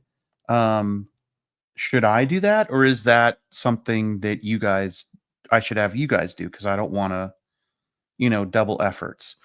And Sarah was like, "Oh, I've already talked to Jackie Estrada, and we're definitely submitting Table Titans Club for an Eisner." Like, she was already on it. And she's like, "Fingers crossed." I was like, "Man, You guys are the damn best. Just the best.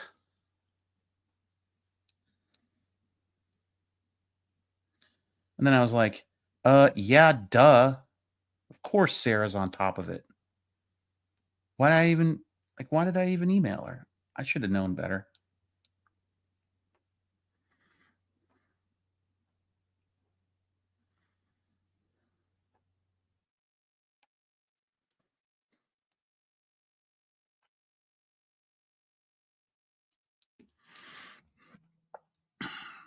So yeah.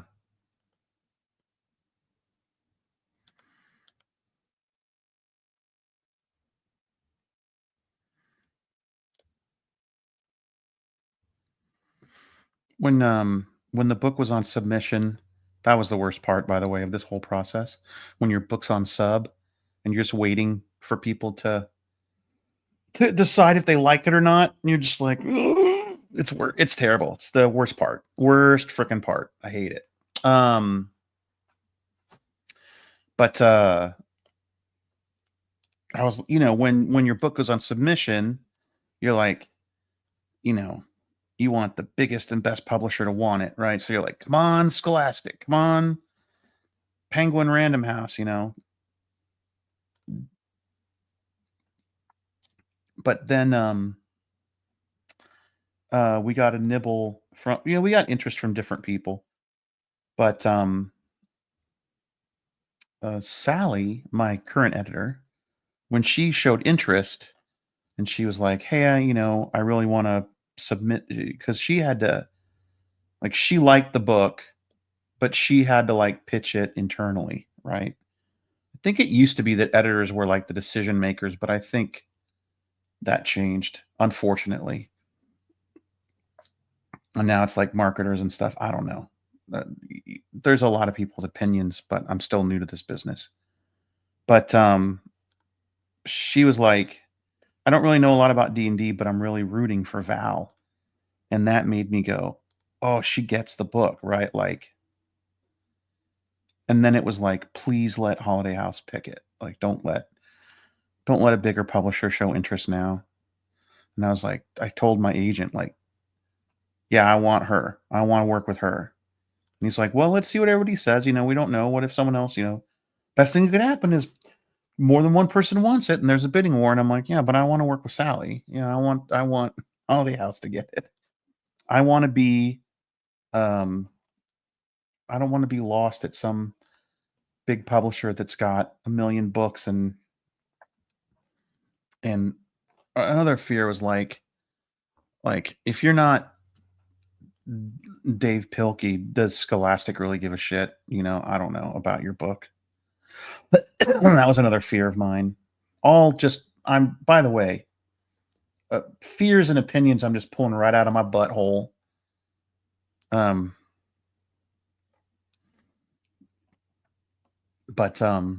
Yeah. At what part of the art stage is all that going on? Well, so at that point, there's usually what you've done is you've put together a pitch. So for me, my agent, Tim, when I submitted, oh boy. When I got Tim as an agent, Tim Travaglini, who's my agent, I'm going to start doing Surviving Creativity again this year. And I'm going to do an interview with Tim and Sally at some point. And we'll go through the whole process. But so to get Tim, I put together a pitch packet. So a pitch packet is kind of like you put together like a deck for your book. So you have like a cover page, there's a bunch of different people tell you to do it different ways. And pretty much I think like every agent wants it done differently. But so I had like a cover page. I had a page for each character describing them with art of them. And then I had about 10 pages of finished art. So like I drew 10 pages of the book. Hammaker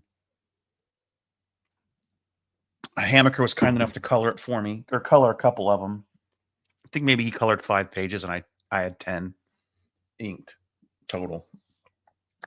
and then an outline of the story, and then like 20 pages of script.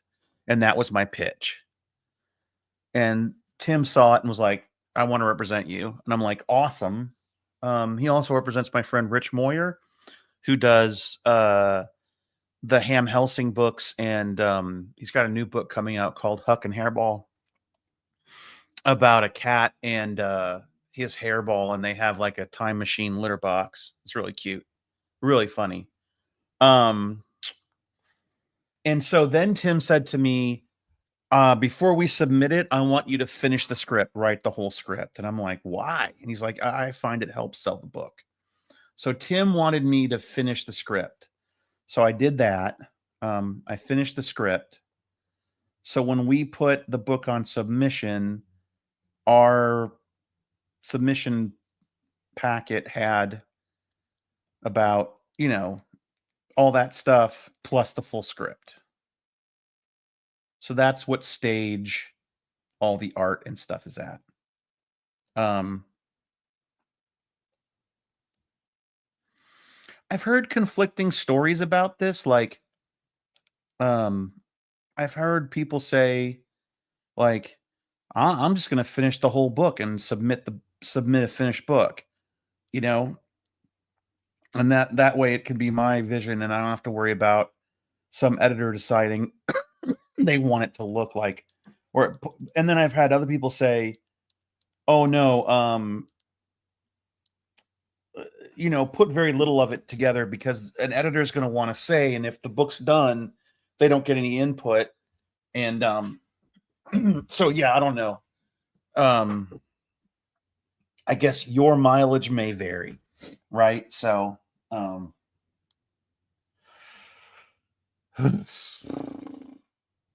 yeah. My pitch packet looked like, where is that? I wonder if I've got that anywhere. Well, here it is. Here's one of them. Let me see.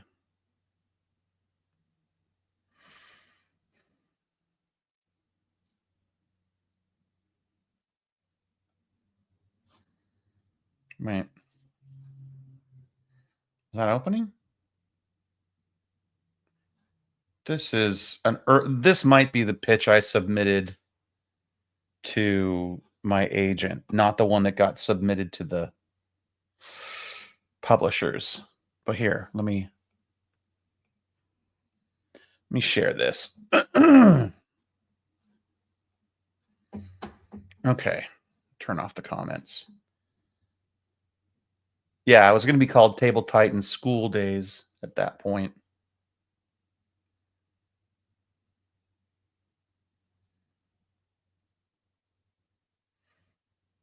Right? So everybody had their own little page.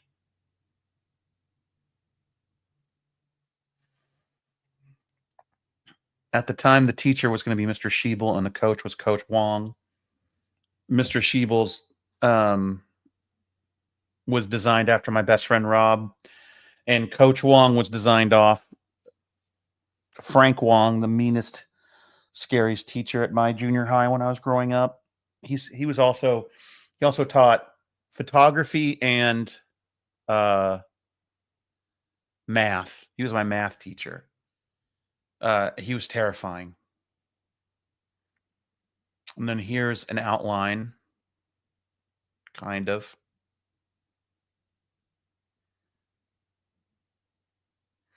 And then here's an example of the script.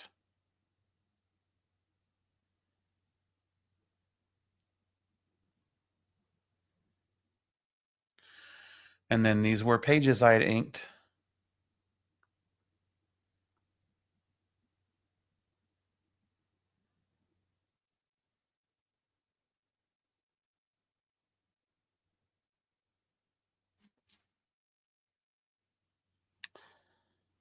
And this is what I was sending out to agents.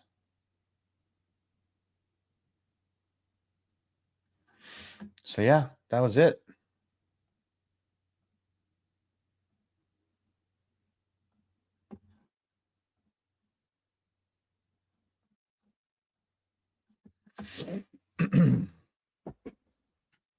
Crazy, right?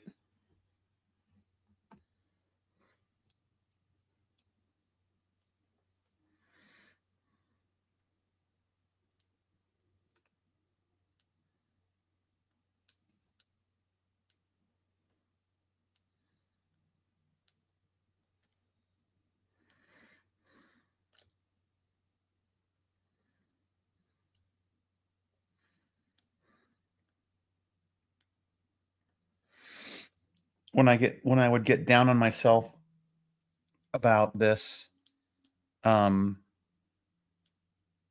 about whether or not it was a responsible thing to do to, you know, um,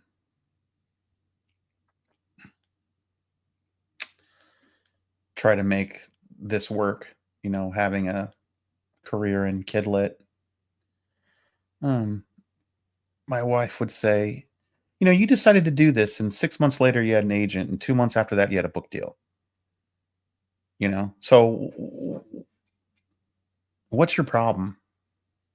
Not everybody can do that. Because I had been pretty down on myself. Like it was really hard for my business to implode. I'm glad I took care of Dad. I really am. But it's hard to have built something and then lose it all. Between taking care of Dad and COVID, to have that company and have built it up from just me being a cartoonist to, you know, Angie worked for me and Corey worked for me and or with me, and Angie worked with me, and we had a couple artists that we were doing stuff with, you know, Tavis and was doing Benwood's Minions, and you know, not for nothing, you know, we paid a bunch of people just making comics, and you know, we weren't Penny Arcade, we weren't Giant, and I wasn't Robert Kirkman with a bunch of TV deals, but for comics are about a fart and troll, not too shabby, and I built it from nothing. You know, I built it from air, and then taking care of Pop just fucking.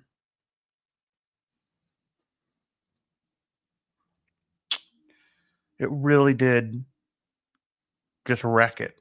Just wrecked it. I just was not. I couldn't work.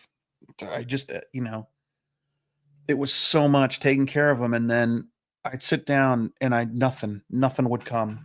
Nothing would come out of me. I don't know, you know, I don't know what it is, but something had to change because after taking care of Dad, after he got in the group home, I lost all interest in doing PvP. I did not want to go back to it. I don't know why. I don't know what the connection there is, but I would sit down to write it and draw it, and I had nothing. Just like there was nothing. There's no juice left in it for me. And I think that you know, there was a part of me that was like, maybe it's just time to do something, you know, maybe this is my brain's way of saying it's time to do something else.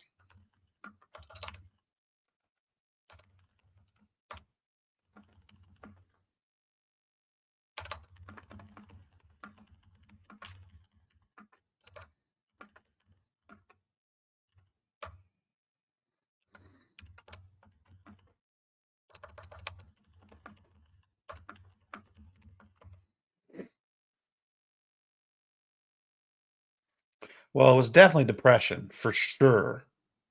And yeah, it was burnout. I mean, I'd been doing it for 20 but you have to also understand, like, this is what a lot of people don't get. And I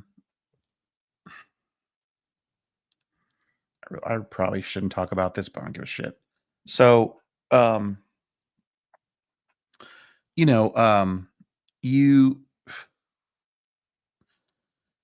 the way that we did the business, Toonhound Studios, we would crowdfund, you know, once or twice a year to make something like a book.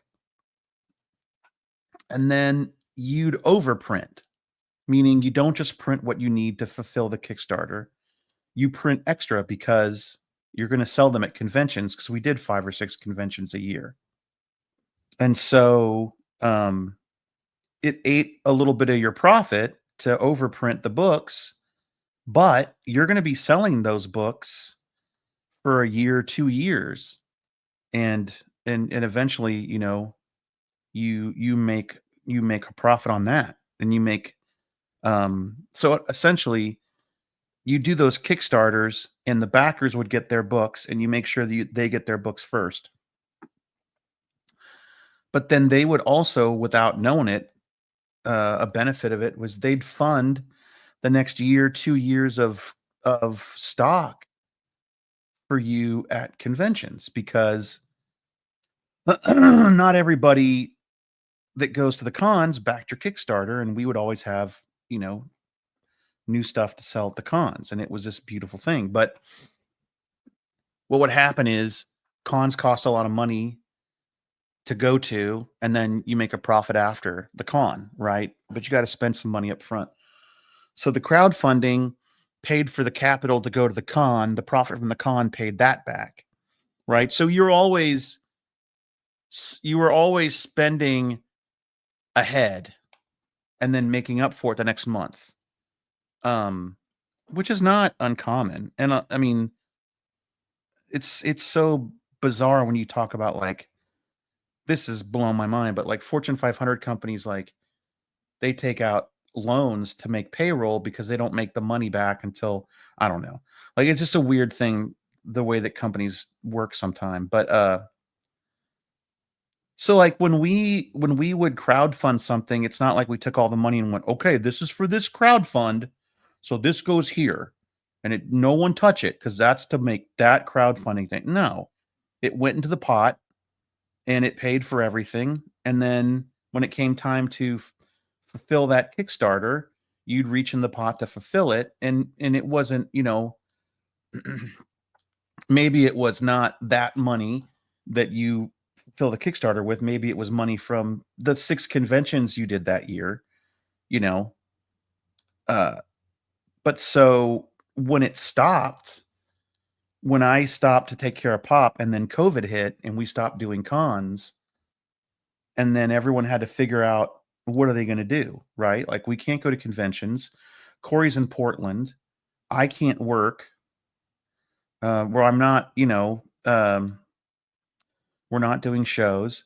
And then everyone kind of did their own thing. Angie got a job, so because there wasn't a way to pay her anymore. Corey started his own company, because I couldn't pay him anymore, because we hadn't been really making a profit for a couple years, and we thought, well, we're going to have to rebuild. There'll be a little bit of rebuilding, but then COVID hit, and so that was done. It was just over. Well, there's still all that. So the company still has debt. The company still has outstanding crowdfunding. The company still has all this stock, but now the company's just me. That's it. And I never dealt with any of that stuff. You know, Angie and Corey did all that stuff, and they were busy now doing their own jobs. And so, you know, all of that just got shut down, and now I'm on the hook for, it went from being a company just being me again. But as far as the government and taxes and everything else is concerned, it's me. Two Down Studios is Scott Kurtz. We're an LLC. We're not an S Corp or anything. And so, yeah, I'm screwed. So it was like dealing with Dad, then COVID, and then, okay, people are coming out of their homes again. Dad's in a group home. Are you going back to do PvP? Like, it's never gonna, like, what do I do? How do I, like, what do I do with this company? No, I mean, like everyone left. Like my audience left. It's not that anyone was mad at me. Everyone knew what was going on, but that doesn't change the fact that the audience left. So I don't have an audience, and shit doesn't work the same way anymore anyway. And advertising is gone, and I can't really do shows the way that I used to because I don't have a whole team. So if I go to a show, it's me getting an artist alley table and maybe selling enough to cover costs, but we're not doing a whole production where we're shipping pallets of stuff and we've got a whole exhibitor booth or 2 booths and we set up a whole thing and there's 4 people working it and we earn, 16 to 20,000 over the weekend. That's not ever going to happen with just me. So, and it just so happened that when all that went, feet up, we had just done the 20th anniversary Kickstarter. And so, now everyone's yelling at me, where's my fucking shit? There's no way for me to fulfill it. There's literally not a way financially or practically for me to fulfill that Kickstarter. And I've been trying to figure out what to do ever since. And so, yeah, there's no answer to that. So whenever anyone gets on, there's always there's 2 or 3 people. There's 3 people that just constantly, no matter what I do, like if I go, hey everyone, had a glass of milk today, pretty delicious glass of milk. And they're like, oh, you're drinking milk? Meanwhile, where the fuck's our shit? Where's our Kickstarter? You stole all that money from us. Where's our shit? And there's just, doesn't matter what I do or say, there's someone there's just 1 or 2 people that just try to make it all about you stole money. Where's my shit? And I'm like, God, you don't understand how much I want to fulfill your Kickstarter. I'm trying to figure out how to do it. But yeah, we kind of got a plan now. I'm just kind of waiting to hear from some people. But yeah, it's so fucked. And then it was one of the things that I thought I would do is see if I could get a publisher to pick up Table Titans, because my gosh, we have a lot of material. We had, I was at the time that all that happened, I was working on book 5, and Hurt had drawn a bunch for us, and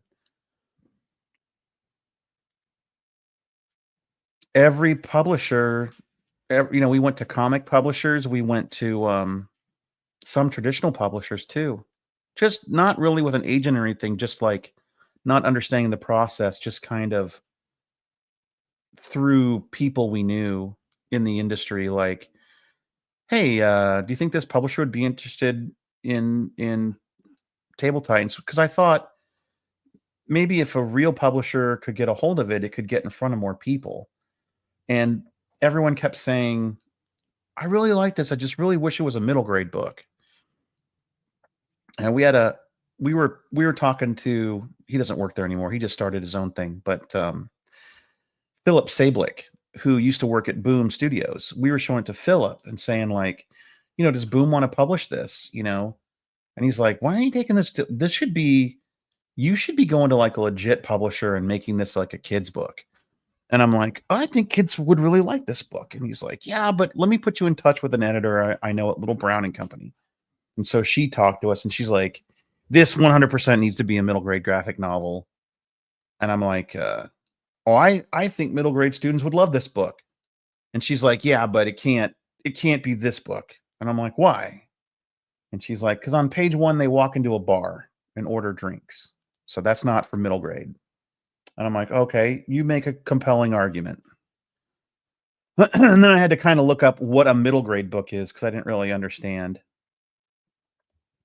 She's like, one of your characters is playing D&D and is in the ongoing, the joke is that he shows up with his kid on in a Baby Bjorn. Like that's not middle grade. It's middle grade books are usually involve protagonists that are in middle school age. So yeah. And I was like, well, shit, you know. And they're like, yeah, middle grade books is really what's selling now, and that's what everybody wants. And I'm like, okay, well, shit, that's not what Table Titans is. And then Angie was like, well, you've been asking yourself, what do you do next? Why don't you just why don't you just do that? I'm like, do what? She's like, why don't you just make a Table Titans middle grade book if that's what everybody wants? And I'm like, and do what with it? She's like, I don't know, put it online, submit it to a publisher, do whatever you want with it. If that's what people want, why not do that? And I'm like,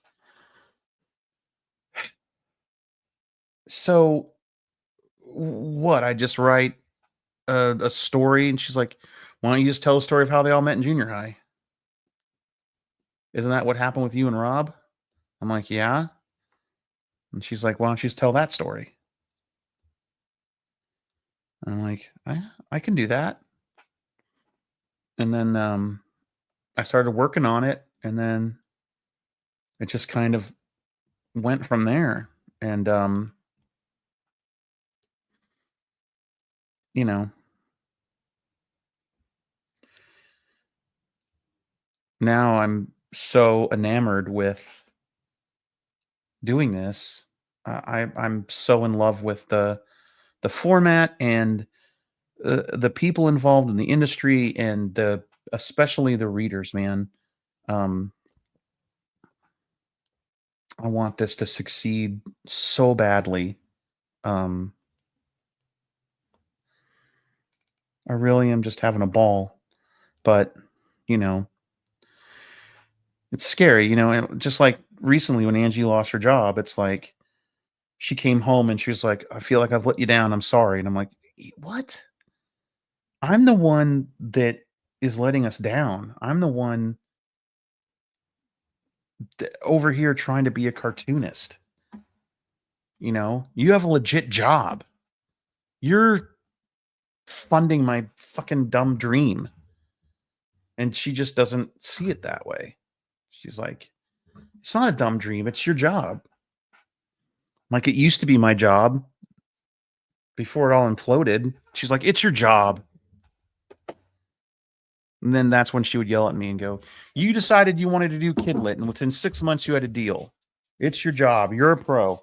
Hi, Lucy. What are you doing? What have you been doing? What? Oh, you've been in front of the fire. Oh my gosh, you're so toasty. Oh, your tummy's so warm. Oh, Lucy, that feels so good. You're so toasty. You're so toasty. I love you. I love you, little doggy. Okay. And she lay down. I gotta draw comics and tell my sob story.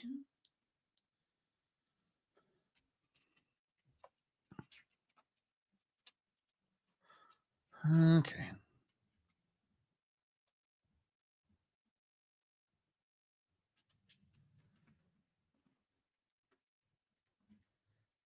So anyway, if you ever wondered, do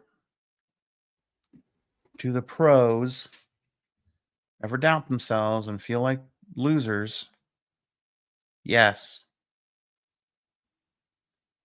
All the time. I feel like I'm failing all the time.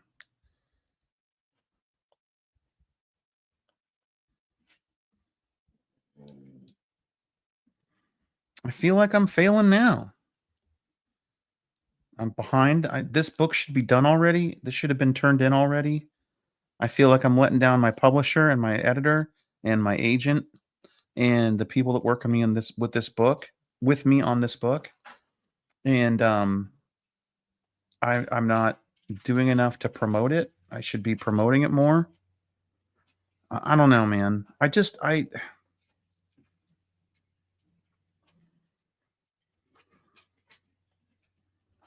I know you got to be patient, and I know that, you know, especially with books series, you got to get a couple books under your belt, and then people start to notice it more. It's not like people don't like it. You know, whenever someone reads the book, they freaking love the book.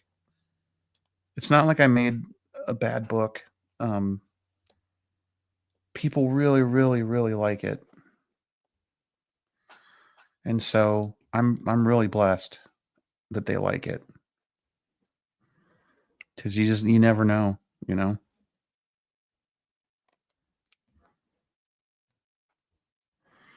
You have to make something that you want to make and trust that people out there will find it, and the audience for it will find it. You have to have like faith in that.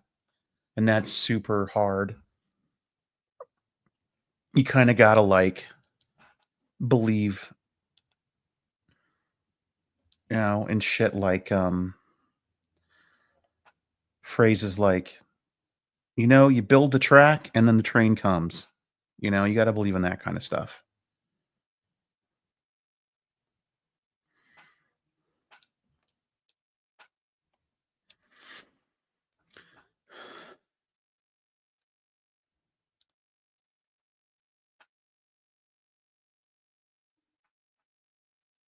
What's funny is that like when I'm doing when I was doing webcomic stuff, I never questioned it, you know. I never questioned whether it was good or whether I should be doing it. I was excited to do it, but it felt like there was less at stake. I don't know. I need to have a better attitude about it, because I never, when I was making PvP, when I was starting PvP, it wasn't anything. There was nothing to it. It was all me convinced, you know.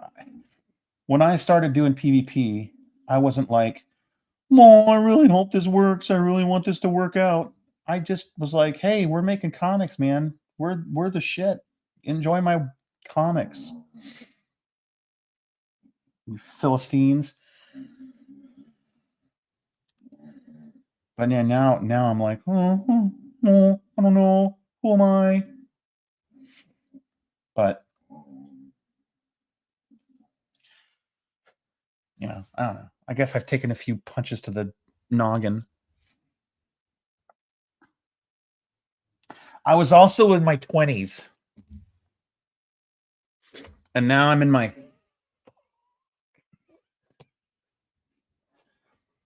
If just believing doesn't work, I hear someone's putting out new ideas. Did you start making PvP for fun or always with the intention to sell? To sell? No, I always PvP because I loved it. Well, not really. When I first started PvP, it was because I had been drawing. I had stopped. So I had been trying to get syndicated in like the early to mid 90s. My goal was to come up with a comic strip concept that I would, and I was submitting them to the syndicates to be a newspaper comic strip. And then that was my goal. And I got married in 96. And then that same year, my mom died. And I was like, well, all right, fuck everything I've done with art. And I took all my shit and just packed it up. I was like, I'm done. My mom died. And so I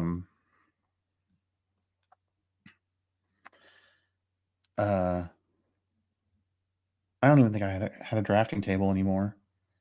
And then we started playing, my wife and I started playing computer games. We were really into like Diablo 2, or no, Diablo and Warcraft 3, not World of Warcraft. Warcraft, the RTS. And then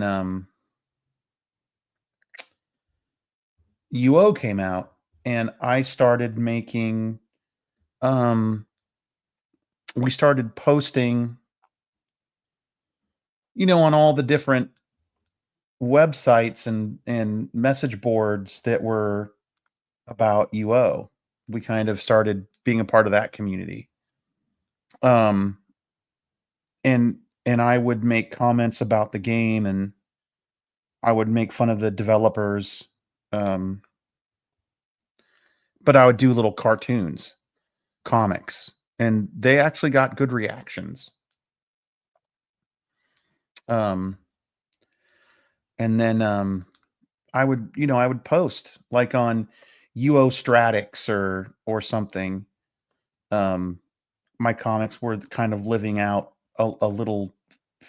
We're developing like a little fandom on those boards.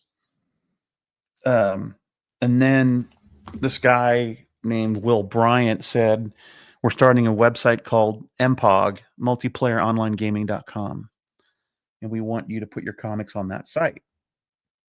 And will you do a comic strip about video games on the website?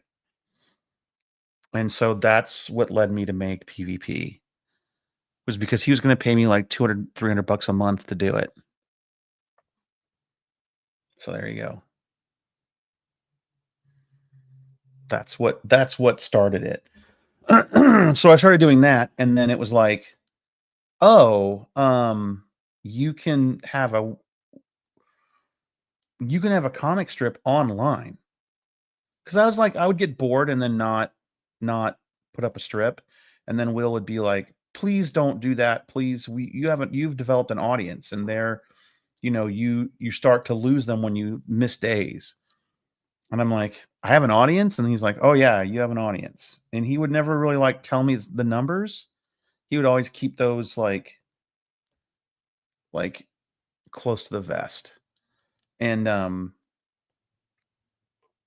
no kidding, Jaconis. And this was in 98. This was $98, $1998. So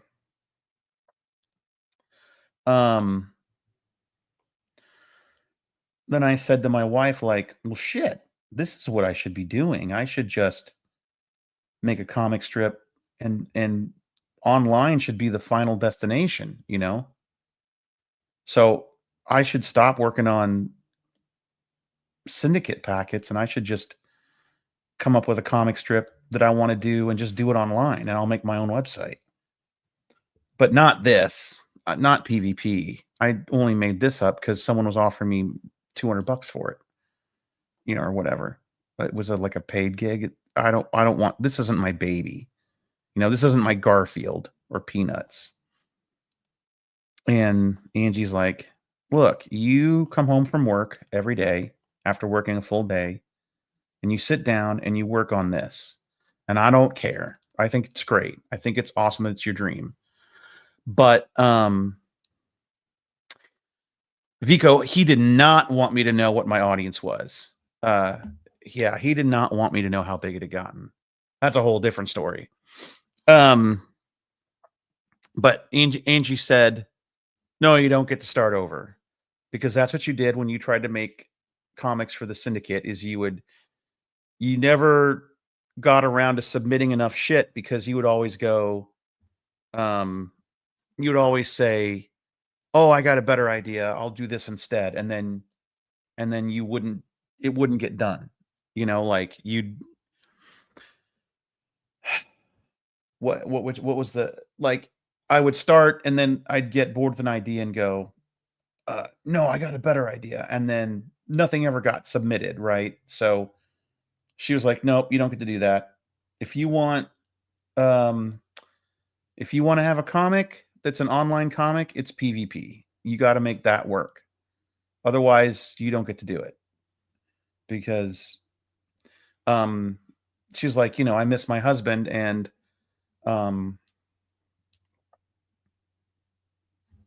you're not you're spending a lot of time on this, and I don't want you to do it just to not get anywhere. Like, so if you want to have a comic strip online, you make PvP work. You know, there is no such thing as your baby. Your baby is a thing that works, and this is working. So stick with it. If it's not what you want it to be, if it's not the strip that you want it to be, make it the strip you wish it was. But you have to stay with PvP. Don't start over. And she was right. And so that's what led me to, that's what led to all this, was sticking with PvP and just making it what I wanted it to be. Oh. Yeah. If you hadn't already, I'd be telling you to marry this woman. Exactly.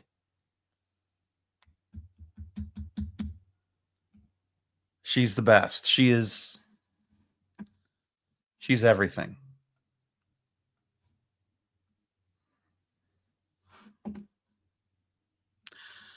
I don't know when my last save was. Thank you.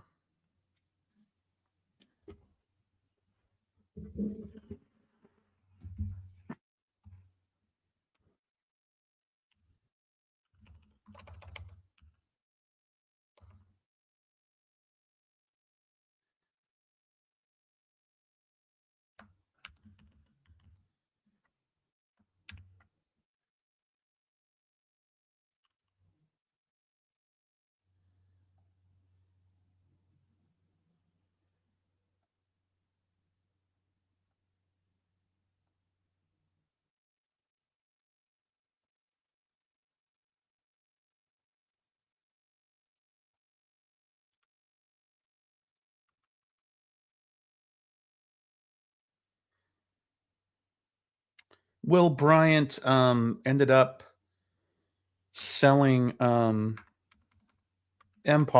to eFront. So that's what the whole I don't know if you know the whole eFront thing, the guys that basically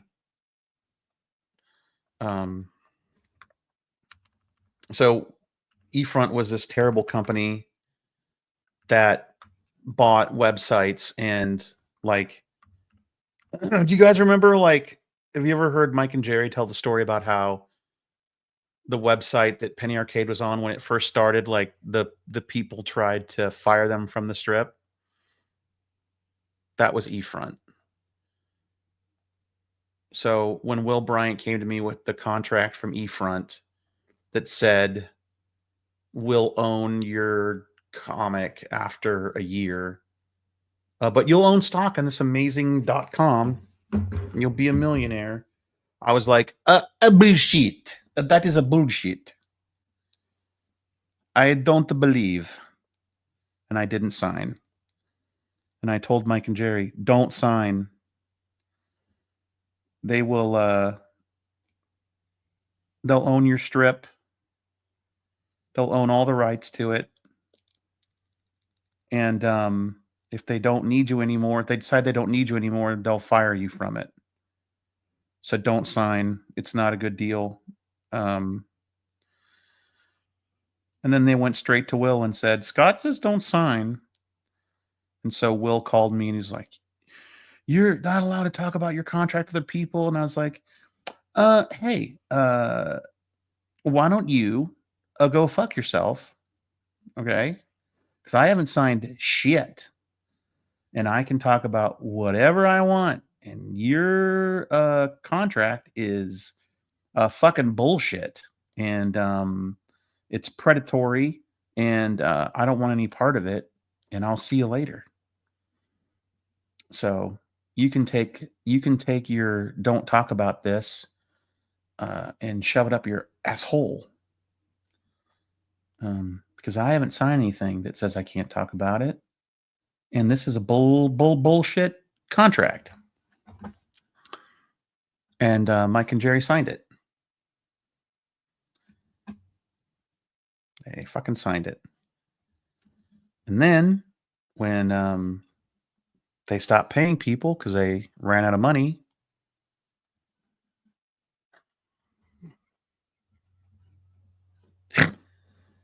and they complained and started making a stink, they fired him off their own comic. Ah!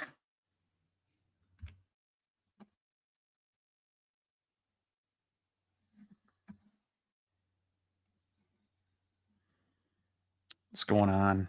Oh, refer multiple. No, don't refer multiple.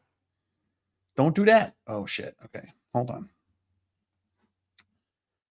I can do this. I can get this done.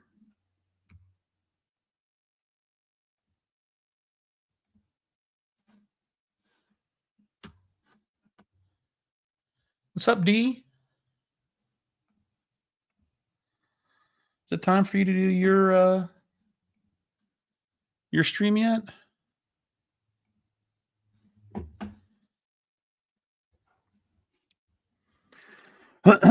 Well, lucky for them, eFront collapsed and they got their shit back. But yeah.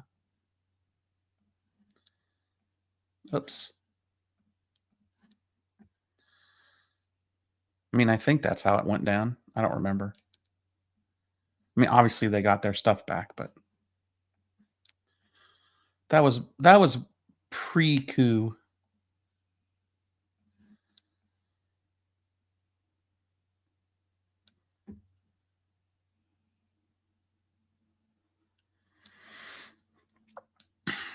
Well, I thought I read that you were going to do it. Did you change your mind?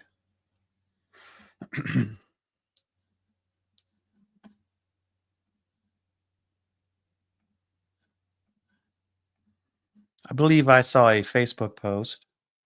Oh, wait a minute. Sorry. Super D. I thought you were D Fish. I know a couple people named D. I saw the word D and I thought D Fish. Apologies. D helped me color book 1.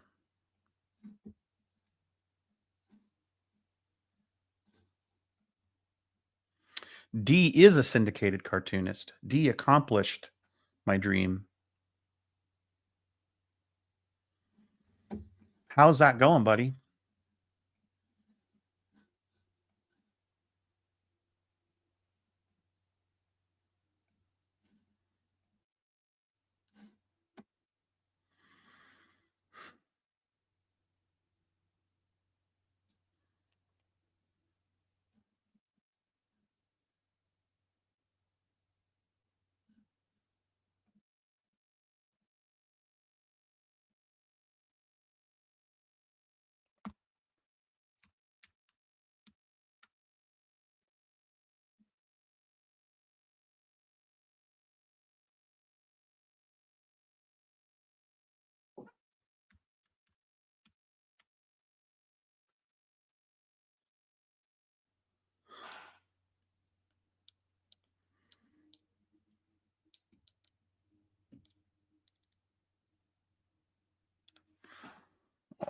You got too much shit going on.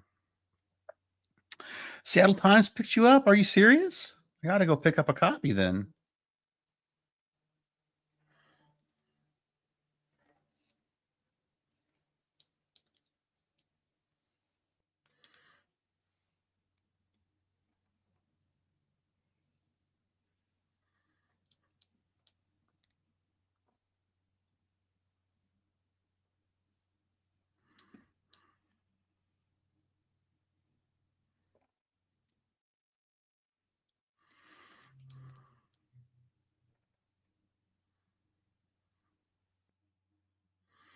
You still in Muncie?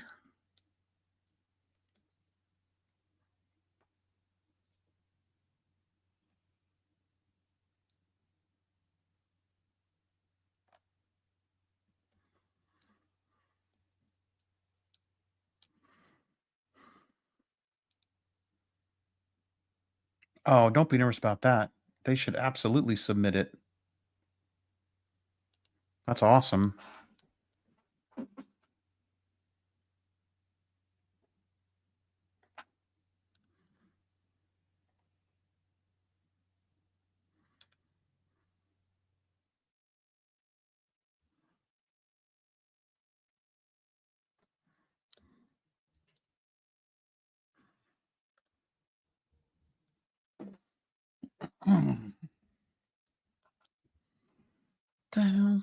The hell was this hand I drew here?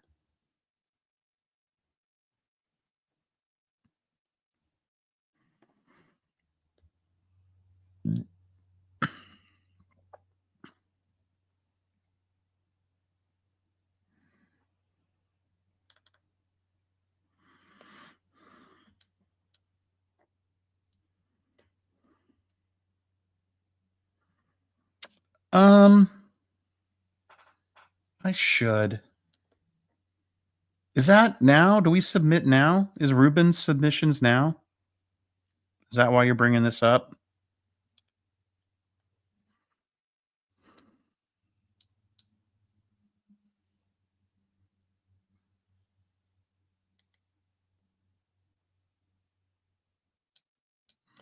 Yeah.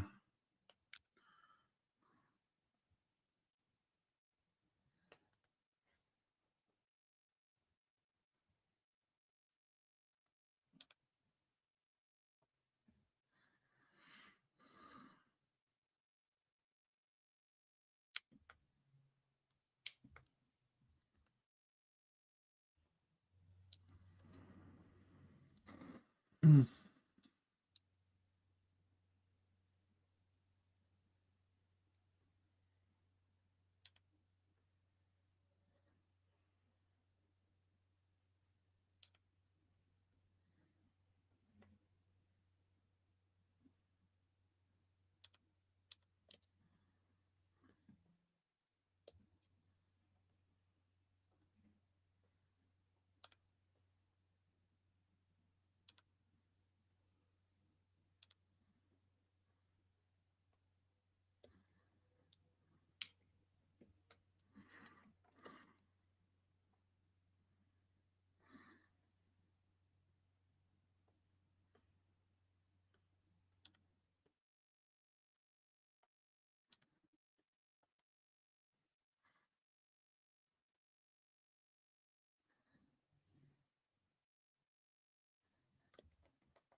don't really know if I have a any shot of ever winning a Reuben.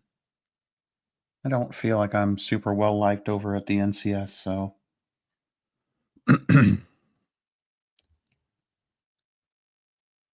I spent a lot of time in my youth kind of shitting on him.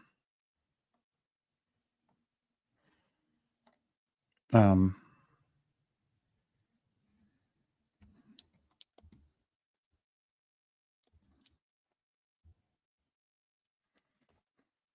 so, you know.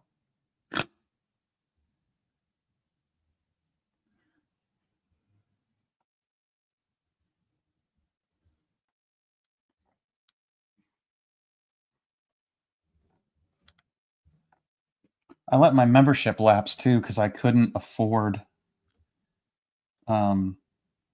Angie was out of work and I couldn't afford to pay my my membership fee. It's ridiculous what they're charging to be a part of that organization that does absolutely very little for its members.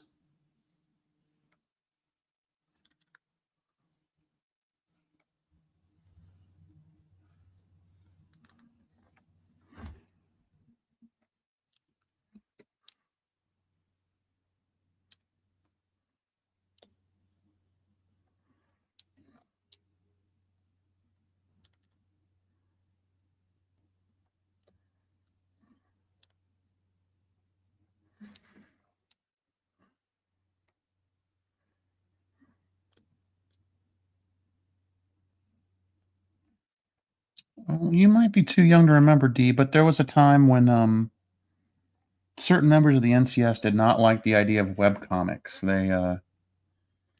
They would yell at us and tell us that we were um,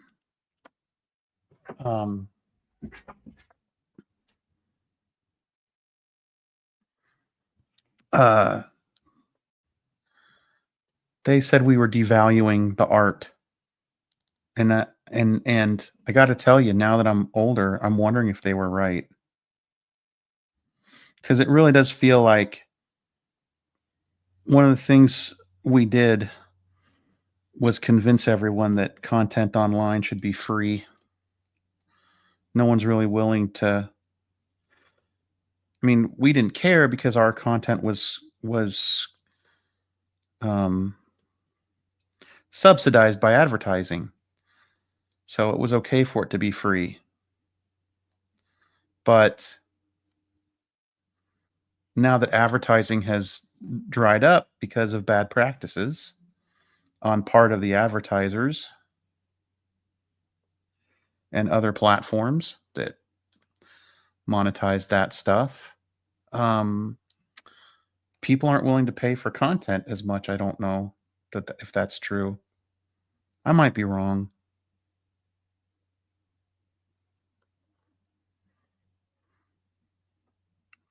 That might be a cynical outlook. I'm still kind of trying to decide.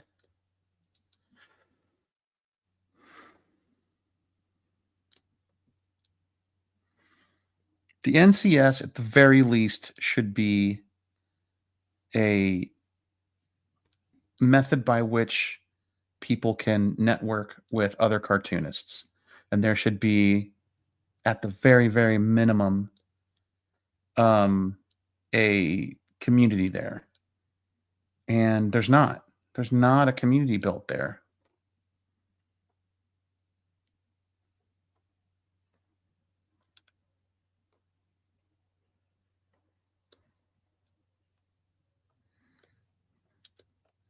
It just feels like everything about the NCS is focused around the Reuben weekend. Like everything is about giving these people their weekend to drink and get out of the house. I don't know. And then they want $300 to go to the Reubens. $300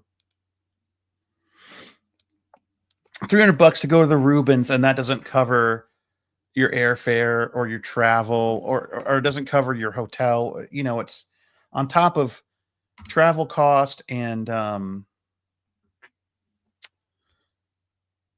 top of travel costs and on top of airfare, you got to pay $300 and something just to go to the Reubens. That's freaking ridiculous.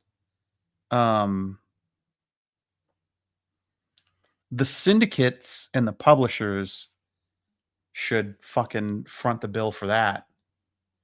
I mean, at the very least, the syndicates.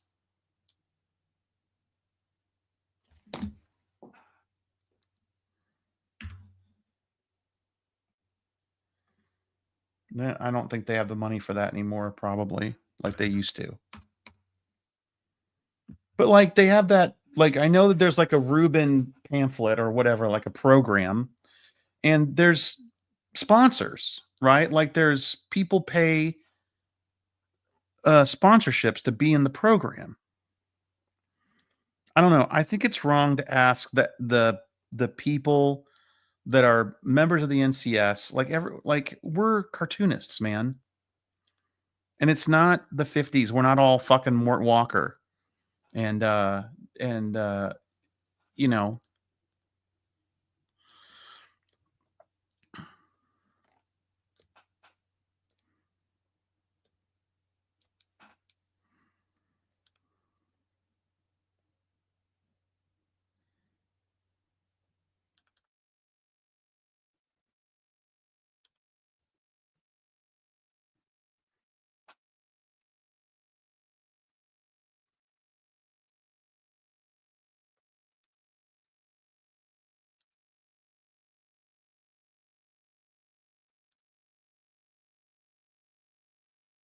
know, I think a lot of people that used to join the NCS, they would do it. I mean, back in the day, it was a bunch of people that they were all pretty popular comic strips, and so back then it was very much a boys' club, and so anyway, that's neither here nor there. But if you talk to people like why they join the NCS and they're not, Mort Walker or Charles Schultz or Burke Breathitt or something, it's because they wanted to meet those people, right? Like, well, I joined the NCS because I really wanted to meet Sparky, or Jim. And now, I mean, those opportunities are almost gone. But it's not because, the NCS, they provide this and this, and they have legal services for me, and they help me understand my tax. There's a million things you can do for cartoonists if you're going to be the national organization for cartoonists that would merit paying for a membership. I mean, they don't need to be a cartoonists union or anything, but Jesus Christ, at the very least, how about a Discord server? How about the bare minimum of this? How about a directory, right? Like,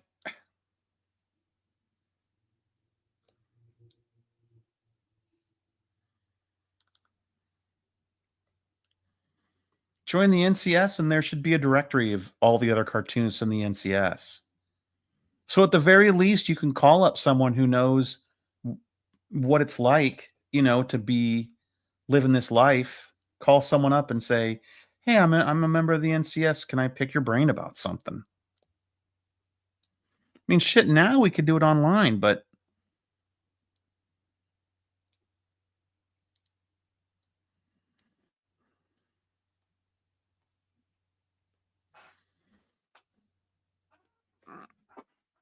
yeah.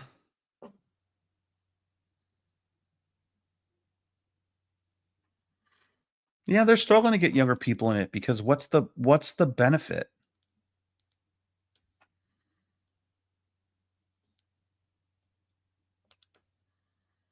What's the benefit to some kid on Webtoon to be in the NCS?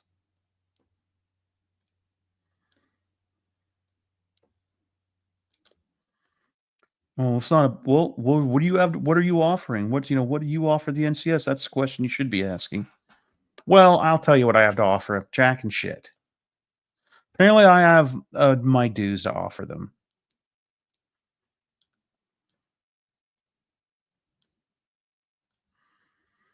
Because I tried to set up a Discord server and they wouldn't tell anyone about it. I don't know. It doesn't make sense to me.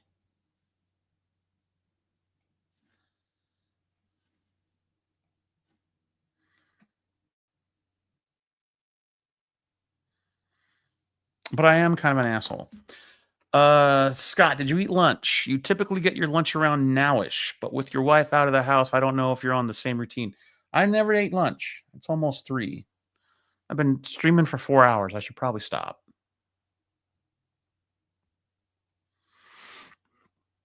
I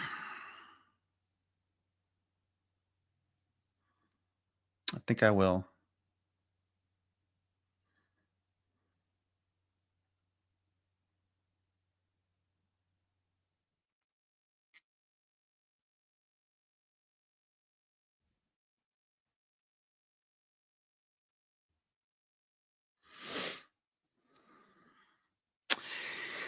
Oh. It's 2:45 here in the Pacific Northwest. Unless my clock's off.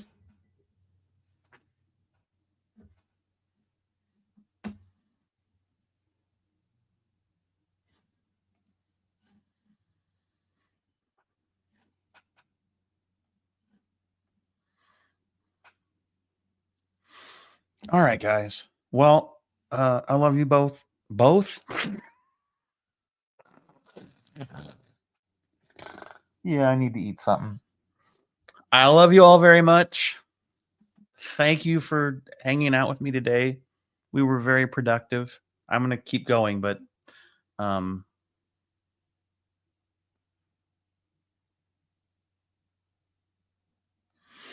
and we'll stream more this week. I love you. Take care of each other. Click. Dalton.